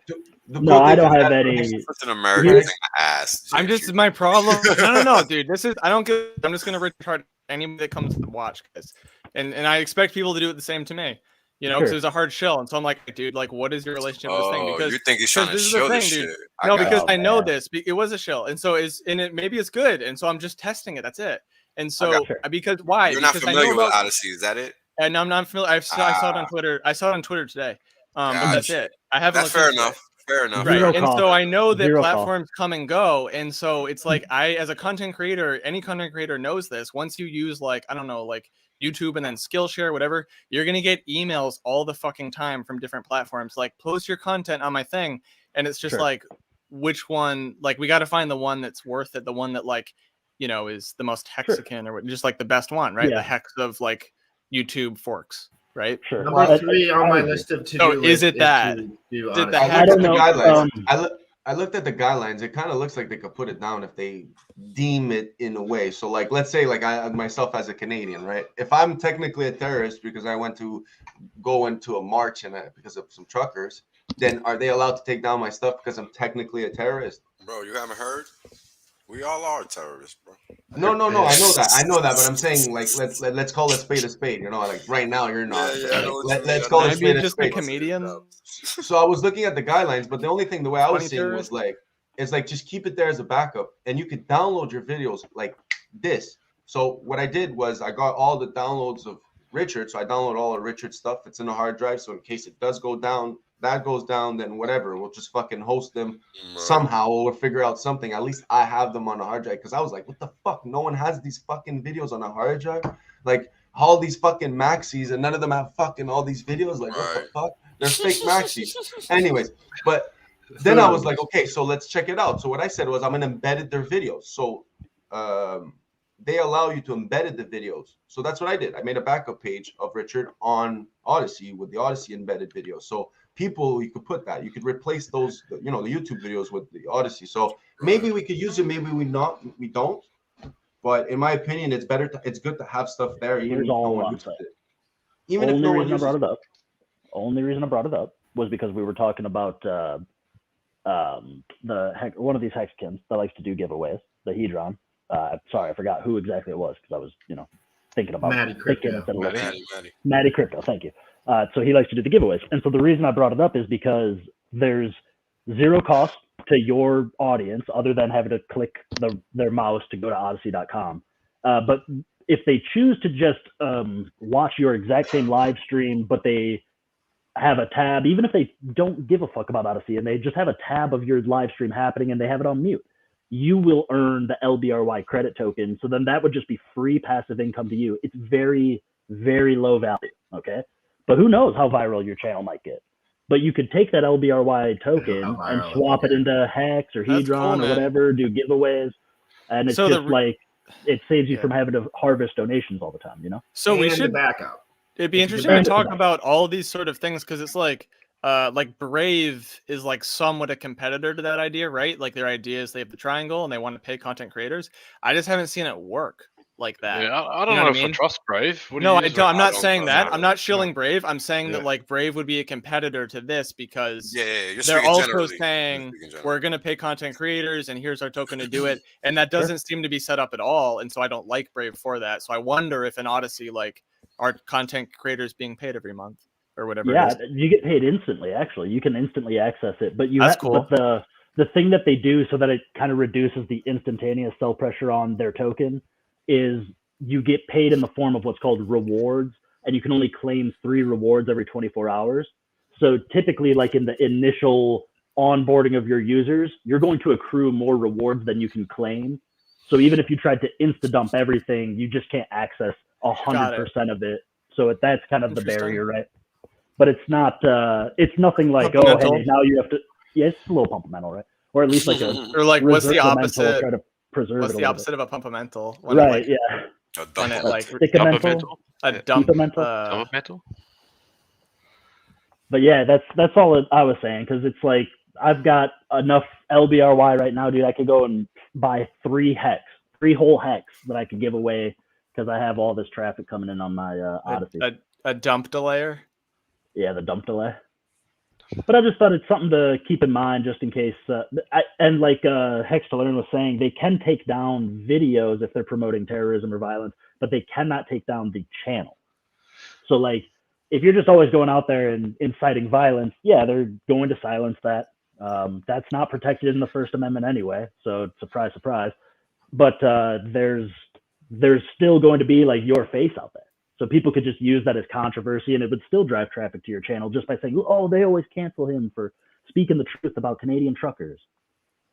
But at the end of the day, whose decision is it to call it, whether it's the terrorism or whatever you want to call it, you know? It's up to their own. I suppose it would probably come down to like the report feature. I would refuse to believe that a company that's not bringing in any serious revenue like YouTube, none of the peripheral competitors of YouTube make money. So they're not paying a staff to sit there and go, hey, this guy doesn't align with our vaccine policies. We got to cancel him. Yeah, that's more big money shit. Like once the big money's in, that's when they start worrying about which pharmaceutical company they are advertising. I probably should have been careful, Jim Red. I'm sorry. I used that. Oh, I don't give a shit, dude. Hey, bro. Virginia. I started this in Vagina. 19 days ago. If we're going to make slip-ups with our verbiage, let's do it now. Yeah, dude. Nothing like first time on the show, got the whole channel canceled. Everyone have fun with your breakfast tomorrow. No Jim Red Crypto channel. Dude, I wouldn't, I'd do it. I'd start it over again tomorrow. Wouldn't even be a problem, Like I already put myself in the position as someone who will be censored. I will be censored in every way, shape, and form because I don't care that much, to be honest, about being censored. Like, it's just like if they want to censor me, like, at the end of the day, I go about my life. But you're only censored to the new people, not to your people. That's the whole point about this community, which I love. It's like once you're known, you're known. Once people understand what your purpose is and what you bring to the table, it's like, well, do you really need to, let them know what you're doing if you're doing it consistently? It's like, as an example for the Twitter Spaces, if I don't have it 24/7, I will get a message saying, is there a space? Even though it's like an hour or 2 hour break. Even though I pass out and I'm going to wake up at 12, but I love it because someone else is going to take charge. Either it's Jay Soleil, or if it's Orca, someone's going to take charge. And that's what I wanted to build, was this momentum where people are like, let's not just listen, let's act upon. If someone says something, I want to intervene. I want to say, no, you're not right. Maybe check this out like this. Because in a way, the way I feel is like when someone's doing it on YouTube, they only get a message on the chat. They don't actually have someone interrupting them saying, yo, that's not right what you're doing. That's not, maybe you should be looking at it like this, or that's not actually the fact. So I just feel like when you're talking about consistency, it has to be consistent. And in this community, it's looking like when you try and grab people new, if you're doing it a certain way, you'll have like a 90%, success rate. But the way they're doing it is you're not going for the new people. It's like, just like these sacrifices, I would love to go in a closed door, not in the open room because, it's like a business attitude, but in a closed room and ask them, what the fuck are you doing to bring other people in besides us for this sacrifice? I want to know what you've done consistently. Have you went on random spaces? Do you have someone that represents the community, your community, like, in Phantom's community, in AVAX's community, in Binance Smart Chain's community? And I don't want to go specific on people, but I'm just saying what's up, because all I hear is just targeting us, and that's what we're doing, right? Real quick, guys, special guest. Yeah. What's happening, folks? Matty Crypto. Hey. Morning person. Man, we got a packed house up in this hole. How is everybody? 52 live viewers, guys. That's an all-time high for GRC. New all-time high. Sell the new. Congratulations. That's a flex. Jeez, look at the pumpamentals on Jim right, man. Way bigger than that. Goodness. Get He wrecked. said, I'm Haters not get by wrecked. that Guys, shot. real quick. We are going to be giving away some Hedron today. Maddie, are we doing it? What do you want to do? How do we Yes, want to sir. split this up? Yeah, we're gonna have to give away some Hedron. I want to get some feedback just from the panel here and also from the comments. You know, how much Hedron should we give away? Who cares? I like to give it away. And The we can luxury make of being a number. Hexican, right? I just want people to be involved in stuff. So if you're There on you the go. fence about Hedron or about Hex, or if you don't have any Hex, it's your first experience with Hex or any influencers, I want you guys to get Hex, to get Hedron, to have a staker app, just to feel what it's like to have it. That way, you're much more inclined to get deeper into Hex and deeper into Hedron if you have physically Hex and Hedron in your wallet. So that's what I would say I would say the first like one for since free. I'd say that because it's like what 1 per 1. So I like the new you know, face filter. the T-share. So what? 1,000 give people 1,000 Hedron minimum because 10 1,000 billion, represents a only T-share. 10 billion minimum on this show. 10 billion minimum. Ooh! Make it go by No, I'm 1,000. kidding. I'm kidding. That's what Motley said. That's big baller Motley. Look at Motley with the big 10B. I mean, I Yeah. was thinking definitely in the thousands and thousands, 10, 20, Well, let's just make it 30,000 like Hedron. But like 200, 300 make them bucks. understand that like 1,000 Hedron, you know, is 1 T-share. So if you would have, I don't know, you know, this many T-shares, you know, make it representative because like let's be honest, how many people coming in now can actually buy 100 T-shares?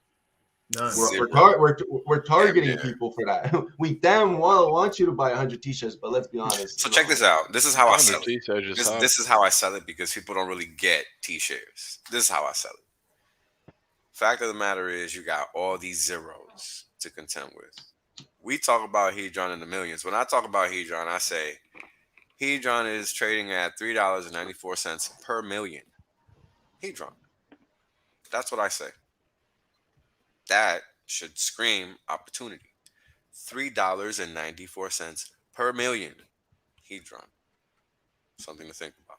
That's a great point. It's I'll crazy. throw down 10 milli. Right? Like I got $10 for Yeah, I'll throw down 10 milli for someone who wants to get involved. And guys, another thing I want to mention that I've noticed personally is that a lot of these, I know this sucks and this is not the Hexican way, but a lot of the guys that find Hex as they're getting older, it's going to be because they find something that has a lot of zeros against it, because that's all these kids want these days. They say, what's got the zeros? Who's got the zeros? Think about Who's it. they're fucking idiots, dude. I can't even fucking imagine. I know. No. Hold on. That only really applies when we're talking about meme coins. Doesn't apply in all instances because here's the thing. When Hex launched, they had a lot of zeros. They had like 3 or 4 zeros. Hedron, same situation. 5, 6 zeros. So we have to understand that these coins serve a purpose, right? And the liquidity is structured to be a certain way. Now, one thing I will say is that I wish the relaunch was a little different because we wouldn't have all this dumping that we have now. But that's also a function of people's ignorance when it comes to selling. You know what I mean? So it's kind of like it comes with it. So, you know, it's just one of those things you got to think about. So what we have to kind of focus on now is creating a community that helps people understand that, look, you got to hold the price, right? Like this is how the price what's up. Oh, yeah. This is how the price stays high is by exiting responsibly. And it's not like it's hard because you should do it smart, not stupidly. Because why would you hurt the price on purpose? That's kind of crazy. My mic was not plugged in the entire time. No, it was not. Amateur hour, baby. Gosh, I had some great clips in there too. I hope I wasn't speaking. Speaking of amateur hour, I literally just spilled my fucking water pipe. Come on, man. But it's so good, dude. It's made of silicone, so it's all good, dude. That's why I rent. So what do you think, Maddie Crypto? What are you thinking? And how have you been? And what have you been doing, brother? Man, I've been great, dude. We were together a week ago. Yeah, and I feel like we were there. What 2-3 times we were on stream together. We should definitely make a Maddie and Ratty show. I like that. Maddie and the Rat. Yeah, man. I just want people to get excited about Hex. I know it's been a couple years and the price has been down for a few months, so it makes people a little blue about Hex. But this is a different kind of crypto. I mean, this is real DeFi. It's the only DeFi for me. So, like, you talk about Hedron and stuff, and Wales mentioned that about meme coins. It's so different, man. Hex is so different from meme coins, and the unit bias is real. If someone is holding 0.0004 Bitcoin, it doesn't feel good. But if you're holding 20 million Hedron, it's a different ballgame. Yeah, definitely. You can flex with your friends saying, remember that Hedron? Because, and you just think about it. Just in 2 years, 3 years, Hedron's not going to be, $1 million for $1. It was like Hex. It was easy to give away 10,000 Hex back in, 2020. But now giving away 10,000 Hex, that hurts you to boot. So it's just a lot easier to kind of grab a hold of Hedron, introduce the Hedron people who are excited about having all those zeros, and then use that as a gateway to introduce them to Hex and to hold on and not dump these prices. So I love it, man. Let's give away a few million Hedron today. If you close your eyes and don't think about the name of the cryptos that Maddie is talking about, he sounds like the happiest drug dealer in the world. Put the hook on it, man. Just give them this stuff. They're not going to get enough of it. The first one's free. It's the best drug, though, isn't it, man? I'm talking about gateways. It's true. I need to yeah, the next one, the gateway. Look, man, keep your seed phrase tattooed right on your veins. It's literally the best inject drug. the Hedron into my wallet, man. P, how you doing? I'm doing great. What's shaking, P? Welcome. Hi guys. I've been just chilling in the couch, listening. This is Mayo. This is J Future. This is I'm working. Hex to Learn. Hi guys. I think you met Maddie Wales, and that's Hex Hello. Orca. I don't think I've been on live with J Future or Hex to Learn, Orca, Mayo. No. I don't think I've been on with you either, Will. It's because I'm bringing these guys. You've never been I'm on. bringing Could be these the guys first time, on brother. because they got good shit to say. Like I don't. We're getting I don't together, know man. what they want, but like I like to have them on because everyone on this panel has something to say. You got a good crowd, man. It's a easy, convenient, just send a link, jump on in kind of thing. Give So me the link. I know Wales and I were thinking about getting on streams and stuff, but dude, you know how schedules are. It's like, Yeah, it's difficult. bro, let's not stress too much about getting a video. I usually out. stream last minute too. I rarely schedule Same. anything in advance, so it's always difficult. Dude, Like, the Twitter I spaces used- and stuff, it's last second. yeah, I like Yeah, that yeah. though. Man, I think I've been on like 4 different streams today. It's been out of control. yeah. I was on a stream just before this with Mayo. Dude, when I went on Nice. YouTube, I saw like 4 of the channels I followed were all already live. I was like, okay, I guess there's some competition. I guess, today's man. the day, I kind man. of like the way that Jim We're Rat does killing this, it, though. with the, what do you call it? The morning, Hex in the morning? Yeah. That's I love that. It's the Hex in the Morning crypto group roundup. Yeah, that's Or awesome. like I whatever think it's a crypto news super roundup chill. or roundtable or something. Dude, you know how many people start their day watching like Fox Business and getting a feel Yeah. for where the markets are and stuff, or CNBC? This is what whatever I they're doing. do. Like, That's what I do. Like that's yeah, how. man, this and I'm is our just like, little why like don't I just CNBC study? panel. Why don't I just study I'll be while right I'm back. live? I'm getting some food. Well, you could do anything. Honestly, Jim, I told you, man, your content is whatever the fuck you want to do, man. And people, Hexicans will follow you regardless because we're about that community. That's what I've realized. Give it to them and they will come. What's the saying? Build it and they will come. That's it. Hey, As long Randy, as it's positive. Just do your thing. Yeah, someone right. in the chat, Hexicajun said Funding Jim wants the StreamYard link. Yeah, he just DM'd me. I'm gonna shoot him. I sent it. I actually sent it to him. I sent it to the You got wrong him? person Okay. by accident. Okay. I sent it to the wrong person by accident because I've been doing so many. Funding Jim wants the link. Funding Jim wants the link. Oh, you reckon send get it to him. send it Did to you send Rackham it? as Did well? Get someone them Hold both on, give me a there. second. Funding Jim's been fucking. I've been vibing with Funding Jim. I don't care about all the drama, guys. I don't know about any of it, so I'm not on either side of any of that. But like, it's all BS, by the way. But like, I like the Funding drama, Jim man. and his content. I like Funding Jim and his content when I'm watching it. I enjoy it. That's all I have to say. Like I don't know the guy. Okay. He's a good dude. good though. That's too bad, I think, right?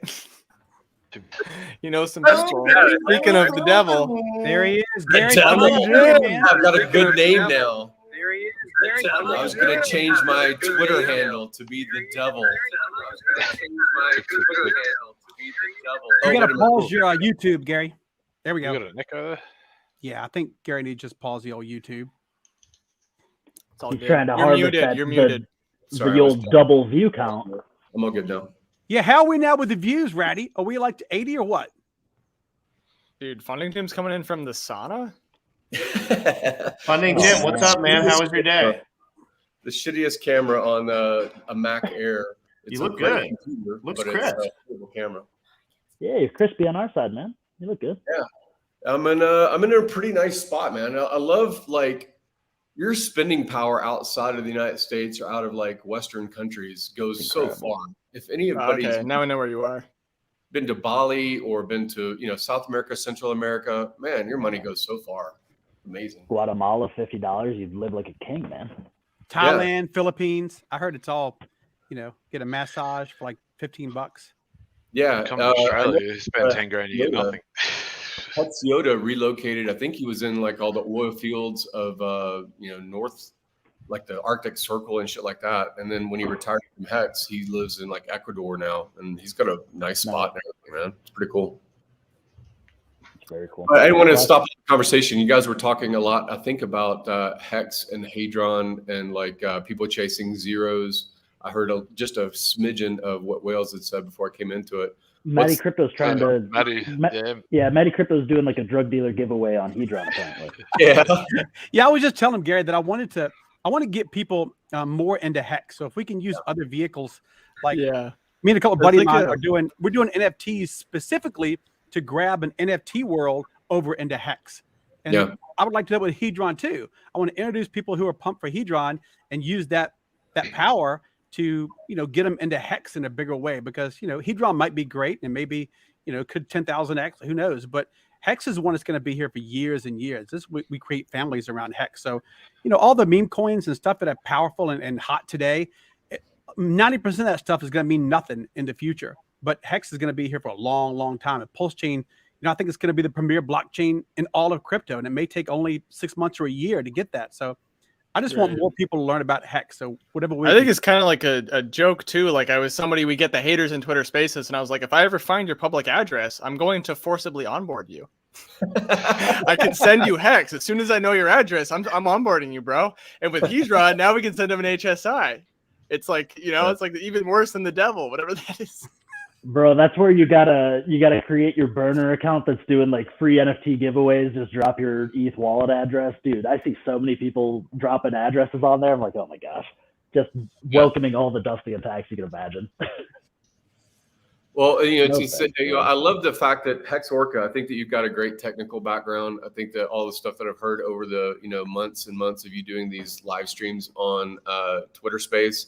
I didn't understand the depth of you as a host in the technical realm until I heard your own content versus other people you're hosting. So I was really excited to see the stream that you were a part of that. And then also Wales, obviously, he looks at charts forever. And I don't know that he had as much the technology space and like, is this a safety and is this a security thing versus our own bias that I am biased to love Hex. I love Hex. I've been involved with Hex for years. And so I love the product of Hex. I've heard different things over the morphing of enthusiasm for Hedron, kind of the lukewarm at first, like, we want people to build things around Hex. But, 2 years ago, many Hexicans suffered from people saying they're going to build stuff around Hex or on Hex or themed with Hexicans in mind. And that didn't pan out very well. So I admit that I've been cautious. I have done this claim thing. A lot of these other people have done claims. Once I saw that the OA did it, once I saw that the Godwhale did it, and, it's very tempting simply to sell out of Hedron into Hex because I love Hex. But I'm trying to also keep an open mind about these balancing pools because of Richard's tweets fairly recently that seem, loosely veiling pairing altcoins, and when one thing goes up, another thing goes up because you love both things. So I don't know really about the Hex 3.0 narrative, as far as the end all be all, or Hedron is amazing because it's Hex 3.0. I do like, and I've said this before, I do like the fact that eyes that are enthusiastic over the past 6 months or a year or longer about NFTs will be seeing the product of Hex encapsulated stakes, right? So I do like that new open space. This is what has made booms in crypto, is when you find another pot basically of money. Ethereum, when it launched, was tapping Silicon Valley and it was tapping people that said, hey, here's smart contract, here's world computer, here's software, here is money that can actually be programmed, versus some of the cypherpunk and sound money and store of value maybe themes that Bitcoin represented years earlier. So when that finally took on or became possible, and all the ICO craze of 2017 was people trying to get into the next Amazon or the next startup or Uber or whatever app on the phone that was popular, and thinking that crypto had a direct parallel to that. So that's one reason that a lot of Silicon Valley people, VC or otherwise, taxi driver or otherwise, participated in the ICO craze. So I think that when we hit these new pots of money, which in this case might be the NFT enthusiast, it might be a new crowd that came into crypto only because they heard about NFT, and because of NFT, they're going to hear about Hex. I kind of can get better behind Hedron. Again, caveat emptor, right? Buyer beware. So I'm still trying to be cautious, but it's an interesting synergy that seems to be going on. So, like, have you done, for example, Funding Jim, if you're willing to, say, have you done an HSI? Honestly, I need to learn more. I've done the claims across my wallets. I'll say that. I've done the claims. I tested like a week ago to see if it actually became Hex. And I didn't do all of them or anything like that, but I did sell some Hedron to say, is this like the free money that we got from Uniswap when Uni tokens came out? And so many people, and I remember a year and a half ago, sitting in the dark on a power outage and turning in as quickly as I could Uni into Hex. That played out well for that when I look at the math of should I stayed in Uni or should I have moved into Hex. But I don't know that that's the same situation with HSIs, loans against the future, everyone 555 staking, sequestering Hex so that there's less supply. We had $500 million or dollars, maybe $1 billion worth of Hex come off of the supply in these sacrifice cycles. And a lot of people don't like that the sacrifice appears to have moved the price down, but it also moved a lot of supply out of weaker hands. So maybe this Hedron thing becomes some kind of another sequestering tool and shrinks down that volume. I've heard different people say that there was 22 billion available, and then now there's 13 billion, and now there's less billions available of Hex. And if we are continuing a march toward what's going to happen over the next 15 to 20 years in the Hex product price performance, sequestering and taking supply off of market seems pretty cool. So I need to learn a lot more about these HSIs. I need to feel more comfortable about, am I opening up more of a security risk because I'm wrapping something I care about that has proven itself to be 100% uptime with other code that's encapsulating it. There's themes that I've heard, and many of us have heard for a long time, about trusting bridges. And when you trust a bridge to go from one blockchain to another blockchain, Richard has said it over and over, that code can be turned off and you're just stuck and no one has to unwrap your bridged product. So I'm a little nervous, right? Because I'm like, I'm not a technologist. I am trying to be reasonable. And I really am not in a position where I have to FOMO and say, I've got to do this or I've got to, burn the boat, so to speak, by this is my last chance in crypto is to get into Hedron. So I am more cautious than most, but I need to learn more. I think I think that the fact that the OA and the whale and the God whale, the real God whale, made their claims, that tells something to me. That seems like they've got more at risk than I ever will. That was the reason I got into Hedron Funding, Jim, because I was leery too, man. I hate connecting my MetaMask or hardware wallet with anything. It drives me crazy. It always makes me scary, even if it's just read only. Man, I got to double check. But as soon as the OA and the Godwell got in there, it gave me a little bit of peace of mind to at least take a little peek and do some claiming. Future, you mentioned about the HSI. I think people understand a little bit more about what the claiming and the future aspect of, or the claiming and the minting aspect of Hedron. But could you explain the HSI a little bit?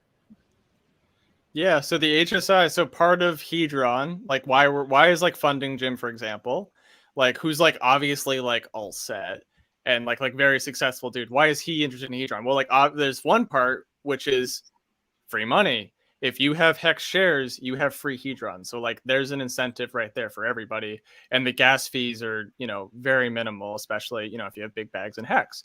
So that's one part of it. But then there's more, right? So Hedron is also, a protocol, and it's, they use it. So now the decision now that all Hexicans have to make when you do a stake is now you have two options.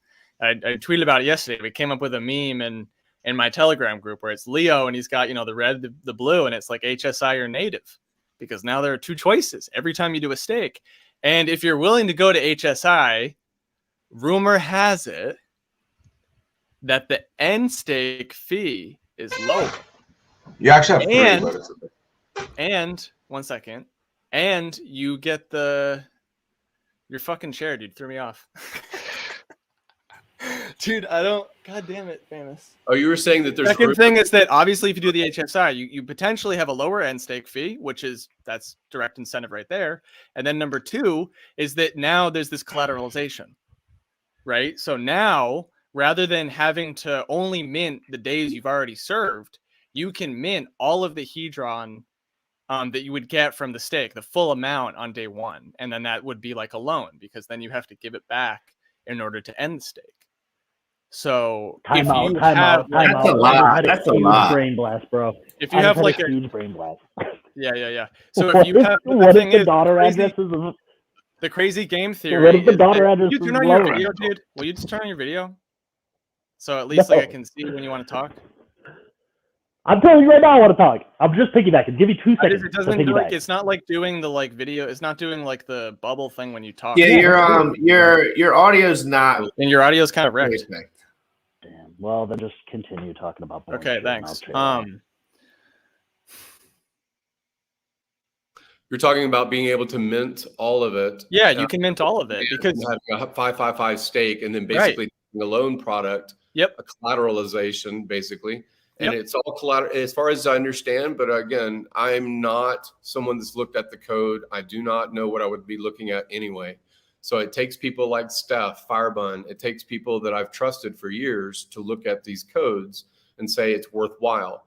The fact that, Richard has been so security minded for so long, and the OA claimed, that speaks a lot.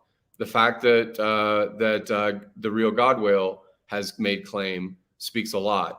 Is there some way that I can see if either of those people actually do an HSI? Is there any way that I can see that action? Yes. Yeah, on totally. chain, you can see that they interacted with the two of the smart contract, and it'll at the end where it's talking about Hex, in parentheses, it'll say HSI. Yep.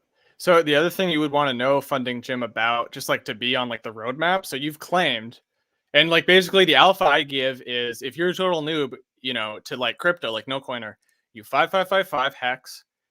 Don't even worry about the HSI right now. You 5555 Hex, and then you can claim your 9x, I believe, or is it over? It might be 8x now, but it's, this launch bonus. You claim it, you don't mint, you wait, because there's this thing called the AMR, the advance to mint ratio, I believe that's what it stands for.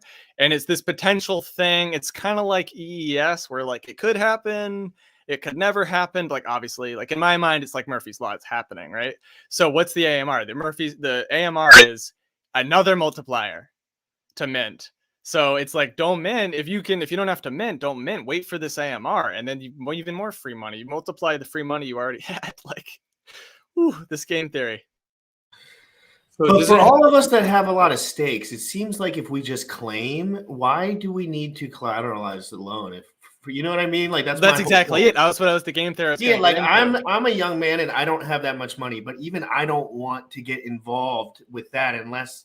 But the bonus, they're kind of incentivizing you. So guys, take a breath. First of all, for the guys that are newer, take a breath. Realize if you put your Hex stakes on hex.com, that is a good move. That is a good move. If you want to play around with a little bit of your bag so you can get the multiplier, so you can get the feel, don't just go to your first wallet you ever made and start dumping into your Hedron shit, locking all your shit in. Be smart, guys. I got wrecked because I did that. My first wallet I ever had, I just thought I could do everything with the wallet and never spread anything out. And I got wrecked. Guys, you have to be calm and calculated. Don't worry about if it's an 8x or a 9x. It's a long game, guys. Just learn how to click through these buttons in a safe way with a safe computer. Everything we're saying, not financial advice. Yeah. And then the founder of this product, I've seen him on stream before. Who is it? This is the founder. What's his name? Yeah, great marketer. Yeah. Is he actually the coder? Is he basically leading a group? He's the lead dev and the founder. Depending, I think it's Alex from Hedron. So when he was getting literally depositioned by Crypto Bit Law, he literally said that he wrote the code, that he started it, him and his friend, and that there's an LLC, and that they you can go ahead and verify that on my channel. But it's actually really. Yeah. Well, I don't want to speak for him. But literally, he said it on Twitter Spaces. It's literally, but it's literally a deposition. They did such an awesome job. Shout out to Crypto Bit Law. He literally is that on Hex to Learn? Yeah. I drop the link, dude. I want to watch that. Okay, give me a second. But sorry, I was gonna say that. I don't know what I'm saying now. Hexorca, mind-bending Hedron scenarios. Have to tune in later, man. Have to tune in later. Can't share it, even though we got all the people that everyone wants to see right here. I can't share it. It's just we got one person in the middle and their audio's wrecked. But sorry. Can I just say something extra? Can I say something extra than what Jay Future was saying? Because he said there was 2 ways to do it. In my opinion, there's 3. It's like 2 So there's the MetaMask, there's Gnosis Safe, and then there's going to be the Hedron. That's technically what we have as 3 choices. So the Gnosis Safe is through Staker, or you could do a wallet connect on go.tshare.app. Then you have the go.hex.com, which is MetaMask, and then you have your wallet connect, and you have MetaMask on Hedron. So the way I see it is MetaMask is for people who don't want to touch it forever. You just put it in, you don't touch it, you have it connected to a seed, that's it. You're good. Thank you so much. The Gnosis Safe is for someone who wants to move it in secure, because you could change it, right? So from what I understand is that Staker app changes the ownership of the Gnosis Safe and gives it to us. So we could technically go do that. If you go on Gnosis Safe, and shouts out to Hedron for this, because I don't think anyone in the community would actually understand this with their Staker app because of Hedron, where now we know how to, well, I know how to do this now. So you're able to change, modify, and add ownership to the Gnosis Safe. So let's say for people who are, oh no, I don't want to put my seed phrase in the MetaMask because now I'm the security is a bit like it just went down and I'm more at risk. Well, then you can add an ownership, make it multi-sig, or you could replace the ownership of the Gnosis Safe. So you don't have to worry about that. So that's the number 2 thing. Now, the number 3 thing is security, tokenization, possibilities of selling it on a marketplace. It brings, lending, borrowing. It brings a whole different aspect. So there's like a different. So is number 3 OpenSea? Well, no, because you could tokenize it. It doesn't necessarily have to be OpenSea. It could be on a marketplace. Okay, but actually, that's a really important point. Can we pause there for a second? Yeah. So if you apparently, and I need somebody to explain this better than I do, but I've heard that if you were to tokenize an HSI, if you put it on OpenSea, it doesn't copy on the Pulse. That's the one thing you can't do, or unless you're ready to move it or sell it. There's something about that. If you put it on OpenSea and then if you list it with a price, then now there's part of it becomes the NFT thing where it's well, will they host the JPEG on Pulse? The keys are there, but it becomes one of those things. So that's actually, that would be worst case scenario. Unless you're ready to sell it. If you want to make an HSI and sell it and profit off it. Whoa, there's a niche. Arbitrage. Holy shit. That's the thing, dude. People are going to do it. They just said it.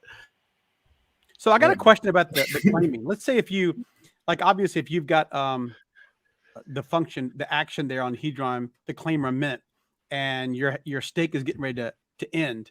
If you don't claim or mint when it's over, you won't be able to claim your Hedron, correct? That's correct. Yes. So what happens if you say if my stake's going to end 30 days from now, and I go ahead and claim right now? So I lock in that bonus, and then 30 days go by, and I don't mint, I don't do anything else, and my stake ends. There's nothing else I got to do, right? There's no penalty for that. You don't have to do anything else after the claim, right? No, you have to mint. The mint is what gives you the tokens. The So- claim is you being like, hey, I got this stake. And the contract's like, word, I got you. Like when you mint, I got you. So even and if then you got to mint, otherwise you don't get shit. Minting is like you getting, and we should talk about minting more because minting is a word you hear hexagons use all the friggin' time. That is not a word that no coiners use in their life. The word mint, like what the fuck does mint mean? Mint is what the Fed does. They create the money. The real money, guys, the real money, it comes out of thin air, just like ours does. It's minted into existence. So minting means you actually get the thing. You mint NFTs, the mint NFTs when you get it. When you mint the coins, that's when you get the coins. So if I claim today and my stake's going to end in 30 days, I have to mint before that 30 days is over. Correct. Yeah, you got to mint before you end. No, you could good account it. You could good account it, and I think you could still do it. Yeah. So what happens is that if you it. end your stake, you lose opportunity of minting your Your stake ID has to exist. Exactly. But the thing is that claiming is you don't have to claim. You claim for the multiplier. You got to claim now so that the system for the multiplier. Exactly. So it realizes that you have a multiplier. Well, claiming or minting gets the multiplier, gets the launch bonus. It just by coincidence, the minting allows you to lock in because. And if you're ready to mint, that's the other alpha. If you're ready to mint, you mint, and then clicking the mint button, it's one less transaction, and it adds the claim to it. I just want people to be aware of that. So if you've got, like, some people have staking ladders of 50 or 100 hex stakes. So if you go in there and you claim. So what you're saying is you got to be aware of when that stake ends. So on each one of those 50 stakes. Okay, so I'll tell you exactly what I did. I love the reminders app. I set a reminder for my next stake. The reminder says, step 1, mint Hedron. Before you end your stake, you mint the Hedron. Otherwise, dummy, you just you got to mint it. Okay, that makes a lot of sense. I think Hedron in the community doesn't really explain that a lot because people that talk to me in DM said, well, I claim my Hedron, I guess I'm good. So claim and chill is like, yikes, dude. Yeah, you got to be aware of when your stake ends. If you jump in there in stake, you basically you blow all the desire. It'd be mint and chill. It's not claim and chill, it's mint and chill. Yeah. Okay. Yeah. You'd have to be mad not to at least claim right now, pretty much. Any stake is. Yeah. That's 85 likes, Ratty. Woohoo! Let's go, guys. At 100 likes, I'm gonna be giving away some Hedron. I'm thinking have a lot of at least 500,000 Hedron, 1 million Hedron. Oh, a couple million Hedron. Let's do it. At least. Hey, y'all, is this audio worse or better? I can hear you good, Orca. Coming through okay? Yeah, you're right. A little better. Is it still shit, though? No. Okay. Sounds better. All I was going to say, and I didn't mean to interrupt you, Jay. I didn't know my audio was so wrecked. I know how obnoxious that is. I thought I was going to get it a lot crispier. Oh, yeah. It's like if you were talking normally, it's like, okay. But it's like, right. It's like, God damn it. Yeah, I know how that is. So that's why I just backed out. I was like, whatever. No, I was just saying, because we know that the OA has claimed Hedron. And we know that the daughter addresses of the OA have stakes. Some of them still have stakes.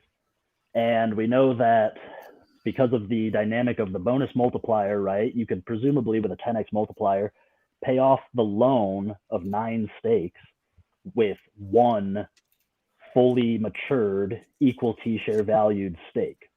But any loan that isn't paid back, right, goes up for auction.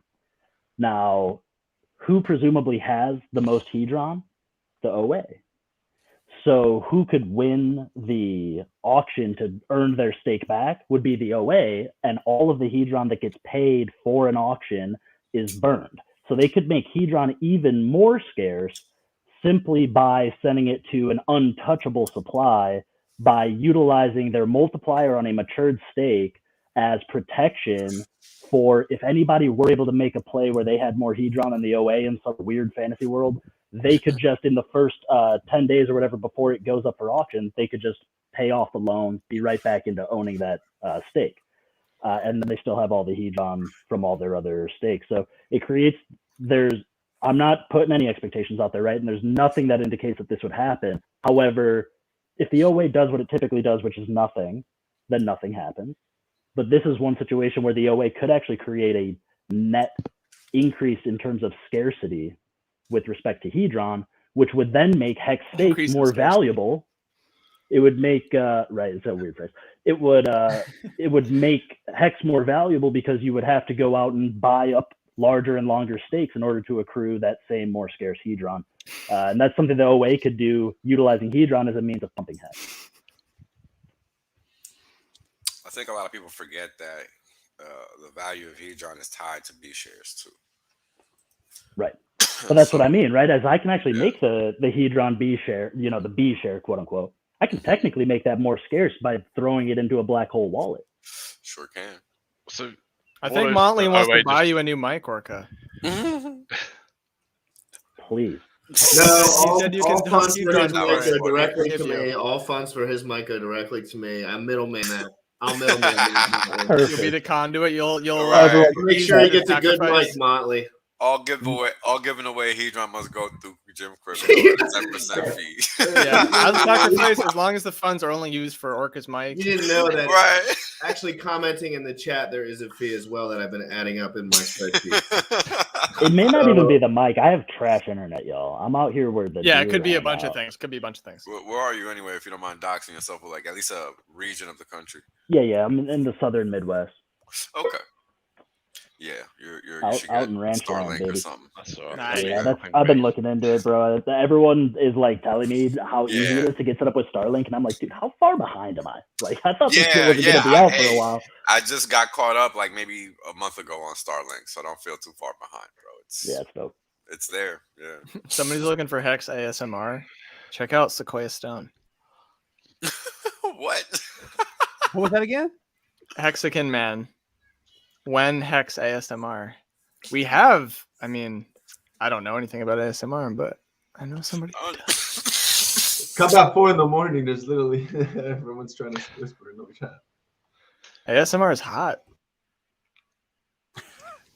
Hey, Wales, I wanted to get your opinion about something, man. You're the Fed guy, and banking and finance stuff. Did you guys hear today that as Bitcoin kind of hung around 40K support, they said the Fed confirms the first rate hike in 4 years. Yep, two hikes in one, basically, for 50 basis points yesterday. I was gonna stream on it, but I just got too busy. I might do one later. We'll see.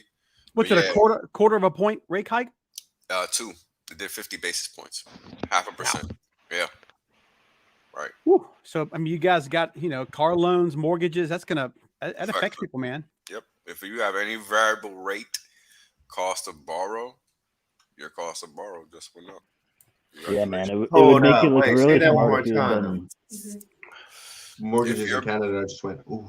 If your bill can change based on the interest rates in the markets, right, then your bill just went up.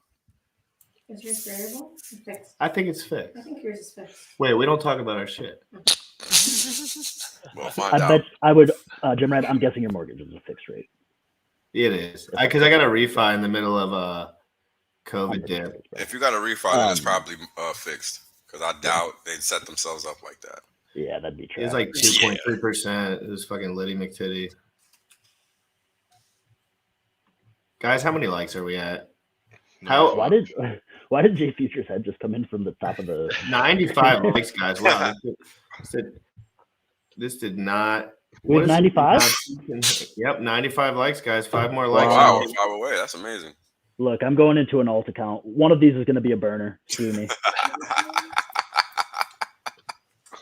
Let's along. Maddie, you're on mute. Damn it, man. I was saying me and Ratty did that last time we were on. We jumped over to alternate accounts on YouTube and cranked our numbers up a little bit. But whatever works, man. Well, no, they're flying in this time. We got the panel here. Everyone's vibing. Hey, man, 96 likes is nothing to sneeze at, dude. You're up. I've only been at this for 21 days. You're up to almost 400 subscribers now. That's yep, great. dude. It's harder than I thought it would. Well, it's not harder than I thought it would be, but it's a lot of. You have to put all your effort into it. Takes time, yeah. You can't fuck around. You want people to take you seriously, but not too seriously. Yeah, like all morning I study up. So every single morning I study what's going on. I go in the Hex Twitter group for an hour. I'll watch a big pep video or something, something a little bit more, just like what's going on. And then I'll get an idea as I go, and I'll either be listening to someone in that chat, And I'll just ask him to come on, someone who's passionate in that moment about whatever they're sharing. 100 likes, baby. Did we get it? Yeah. Holy smokes, guys. How about we do this giveaway? I mean, you know, Let's I like to go. get y'all's feedback and exactly how. Should we give it all to one person? We break it up into two. Let's see what I'll hold on to it until y'all figure out the details. I'll be the middleman. Yeah, I'll be middlemaning any transactions on this website. I mean, on this YouTube channel. No, I'm just kidding. But I want to give away some. I want to give away some Hedron. I'm trying to look at the Hedron price chart, but I ended up looking at the Hex price chart.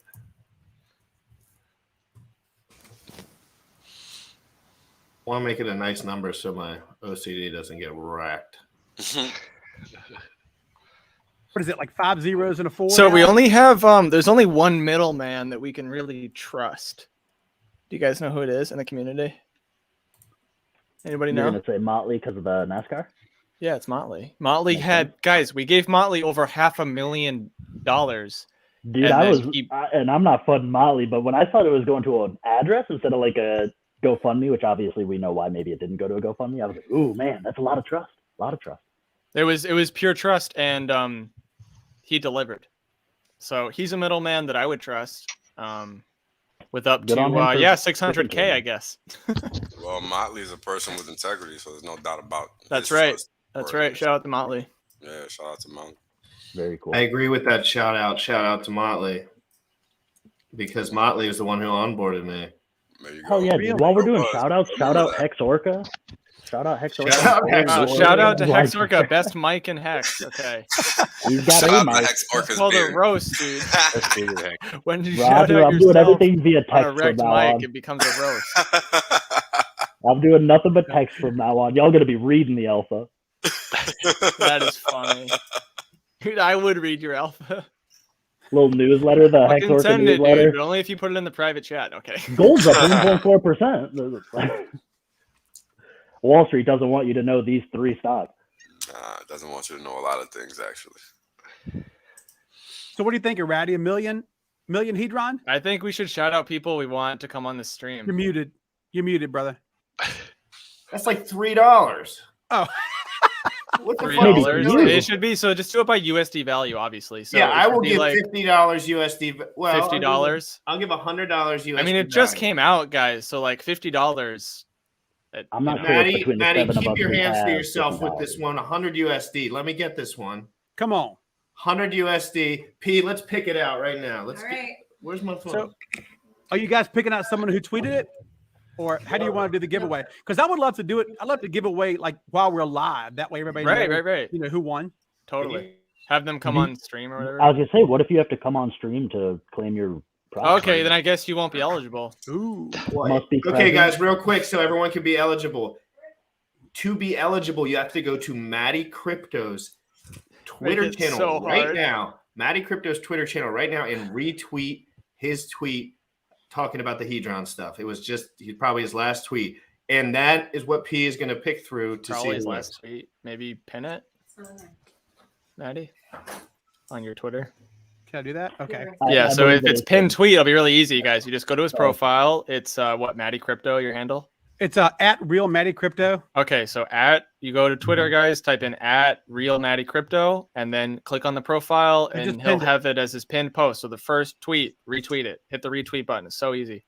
And it's funny because $50 worth of Hedron right now, you're talking about a year or two from now, if this keeps going like it is and Yeah. the community grows, dude, that's a lot of Hedron. I mean, is that like 50, 60, 70 million Hedron?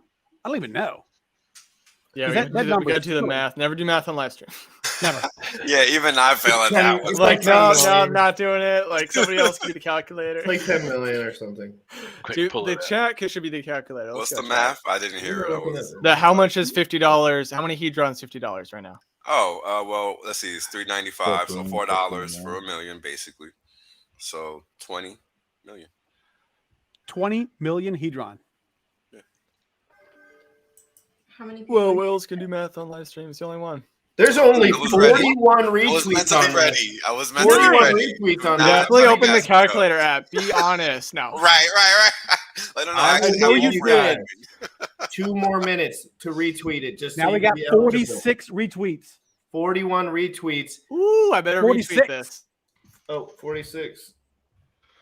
These guys are going crazy. Finally have a reason to go to Twitter like I'd ever give you guys an address. And see, this kind of engagement we need in the Hex community. I mean, screw, the Hedron or whatever. I just want people to learn about other people's channels. Get on here. You got, 7 faces. You can, subscribe to everybody's channel. And we just grow the community together because we're already the best community in crypto. It's not even, people ask me that you'll see other Twitter. It's like, what's the best community in crypto? No question. What's that? There's no question. It's true, man. And they like the poll. What's the best community in crypto? And I wasn't aware there was another community at all. Yep. There you go. Period. That's simple. All right, guys. The small community is going to end soon, though. The small community is going to end, and it's going to be a myth. And then it's going to get, when we hit viralness, it's done. This will be like something else. And then we have to get ready for that. Because right now, it's like. We can make it what we want, bro. We set the tone. Don't believe that. Don't believe that. It's when it gets viral, you're going to see, man. When it gets viral, the human race is viral. That's fine. Virality is another thing. But what we determine is the face of Hex is what we determine is the face of Hex because we are the faces. 100%. But then when they come in, we have this like a statistic that we can't control. Okay. No, I get that. I get that. But the main people will eventually find the ones that matter. That's the important thing. 100%. Because there's always going to be clowns. We can't help that. Hex Fanatic 2430. Who's that? Hex Fanatic. He won. He won. Hex Fanatic. Show yourself. Show yourself now or forever. Coward. I want you to be a real What a person. coward. Hey, I gave it Maddie Crypto right here. Guys, write that in the chat. Here we go. Fanatic 2430. Hex Fanatic 2430. This has to be the first Congratulations, giveaway Hex Fanatic. ever where you have numbers at the end of the Twitter handle and they won. Yo, I just do it random. I'm a rando. I just go rando. Random. That's awesome, man. That's true rando, man. Those people are up. They're almost. Almost subhuman. If you have numbers at the end of your Twitter. Yeah, no, they are. Whales only is the exception because it's just the number 1. Whales number 1. How long do they have to come into the stream? Is Hex Fanatic in 24 here? hours. No one's leaving. Do they have to come and stream? Is that what we decided? At some point, there starts not really. I'm bleeding. gonna send him a message. The bleeding penalty starts at 1 hour and 1%. I was trying to keep soft barriers Futures is so that we can brutal. eliminate the other The winners account's until brand it's new too. What the fuck? The bleeding will go to the staker class. No, I want to just do. I'm gonna message Hex Fanatic right now. You won. Hey, they retweeted. That's all you had to do is retweet it. 58 I'm retweets, not man. running it. You won $50 worth of Hedron, Bresky. Yes, please narrate this. Guys, we just gave away $50 worth of Hedron. I'm broke, Rack. Hell yeah. We're freaking partying up in here every single day, 11 a.m. Eastern, every single day. I send links all around this community. I don't give a rat's ass. Everyone wants to come at me for being friends with everyone. Well, they can suck on my balls. Oh, no. That was the Richard. Okay, Richard. That was rough. With the furries. The furries. Guys, That was not his best we got moment. someone new. That was, She's never been in What's here. up? No Fit Meals by Monica. I've seen Mo Fit around. She was in the she asked Richard questions on the panel. Okay. And then Richard, it was like, can't even show Richard Hart sandwiches. He's like, nah, I make the best sandwiches too. We're like, Jesus Christ, dude. Okay, fine.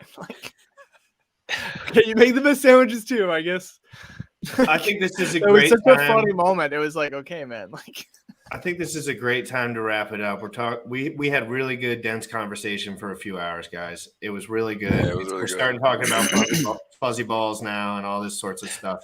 And that's when Jim Rat says, We got to go. it's time to go, guys. That means we're getting off target. I need to go to the gym. All these beautiful people need to do whatever they do. Guys, make sure you eat healthy tonight and go to bed on time and don't stay up until the middle of the night. It's fucking horrible for you.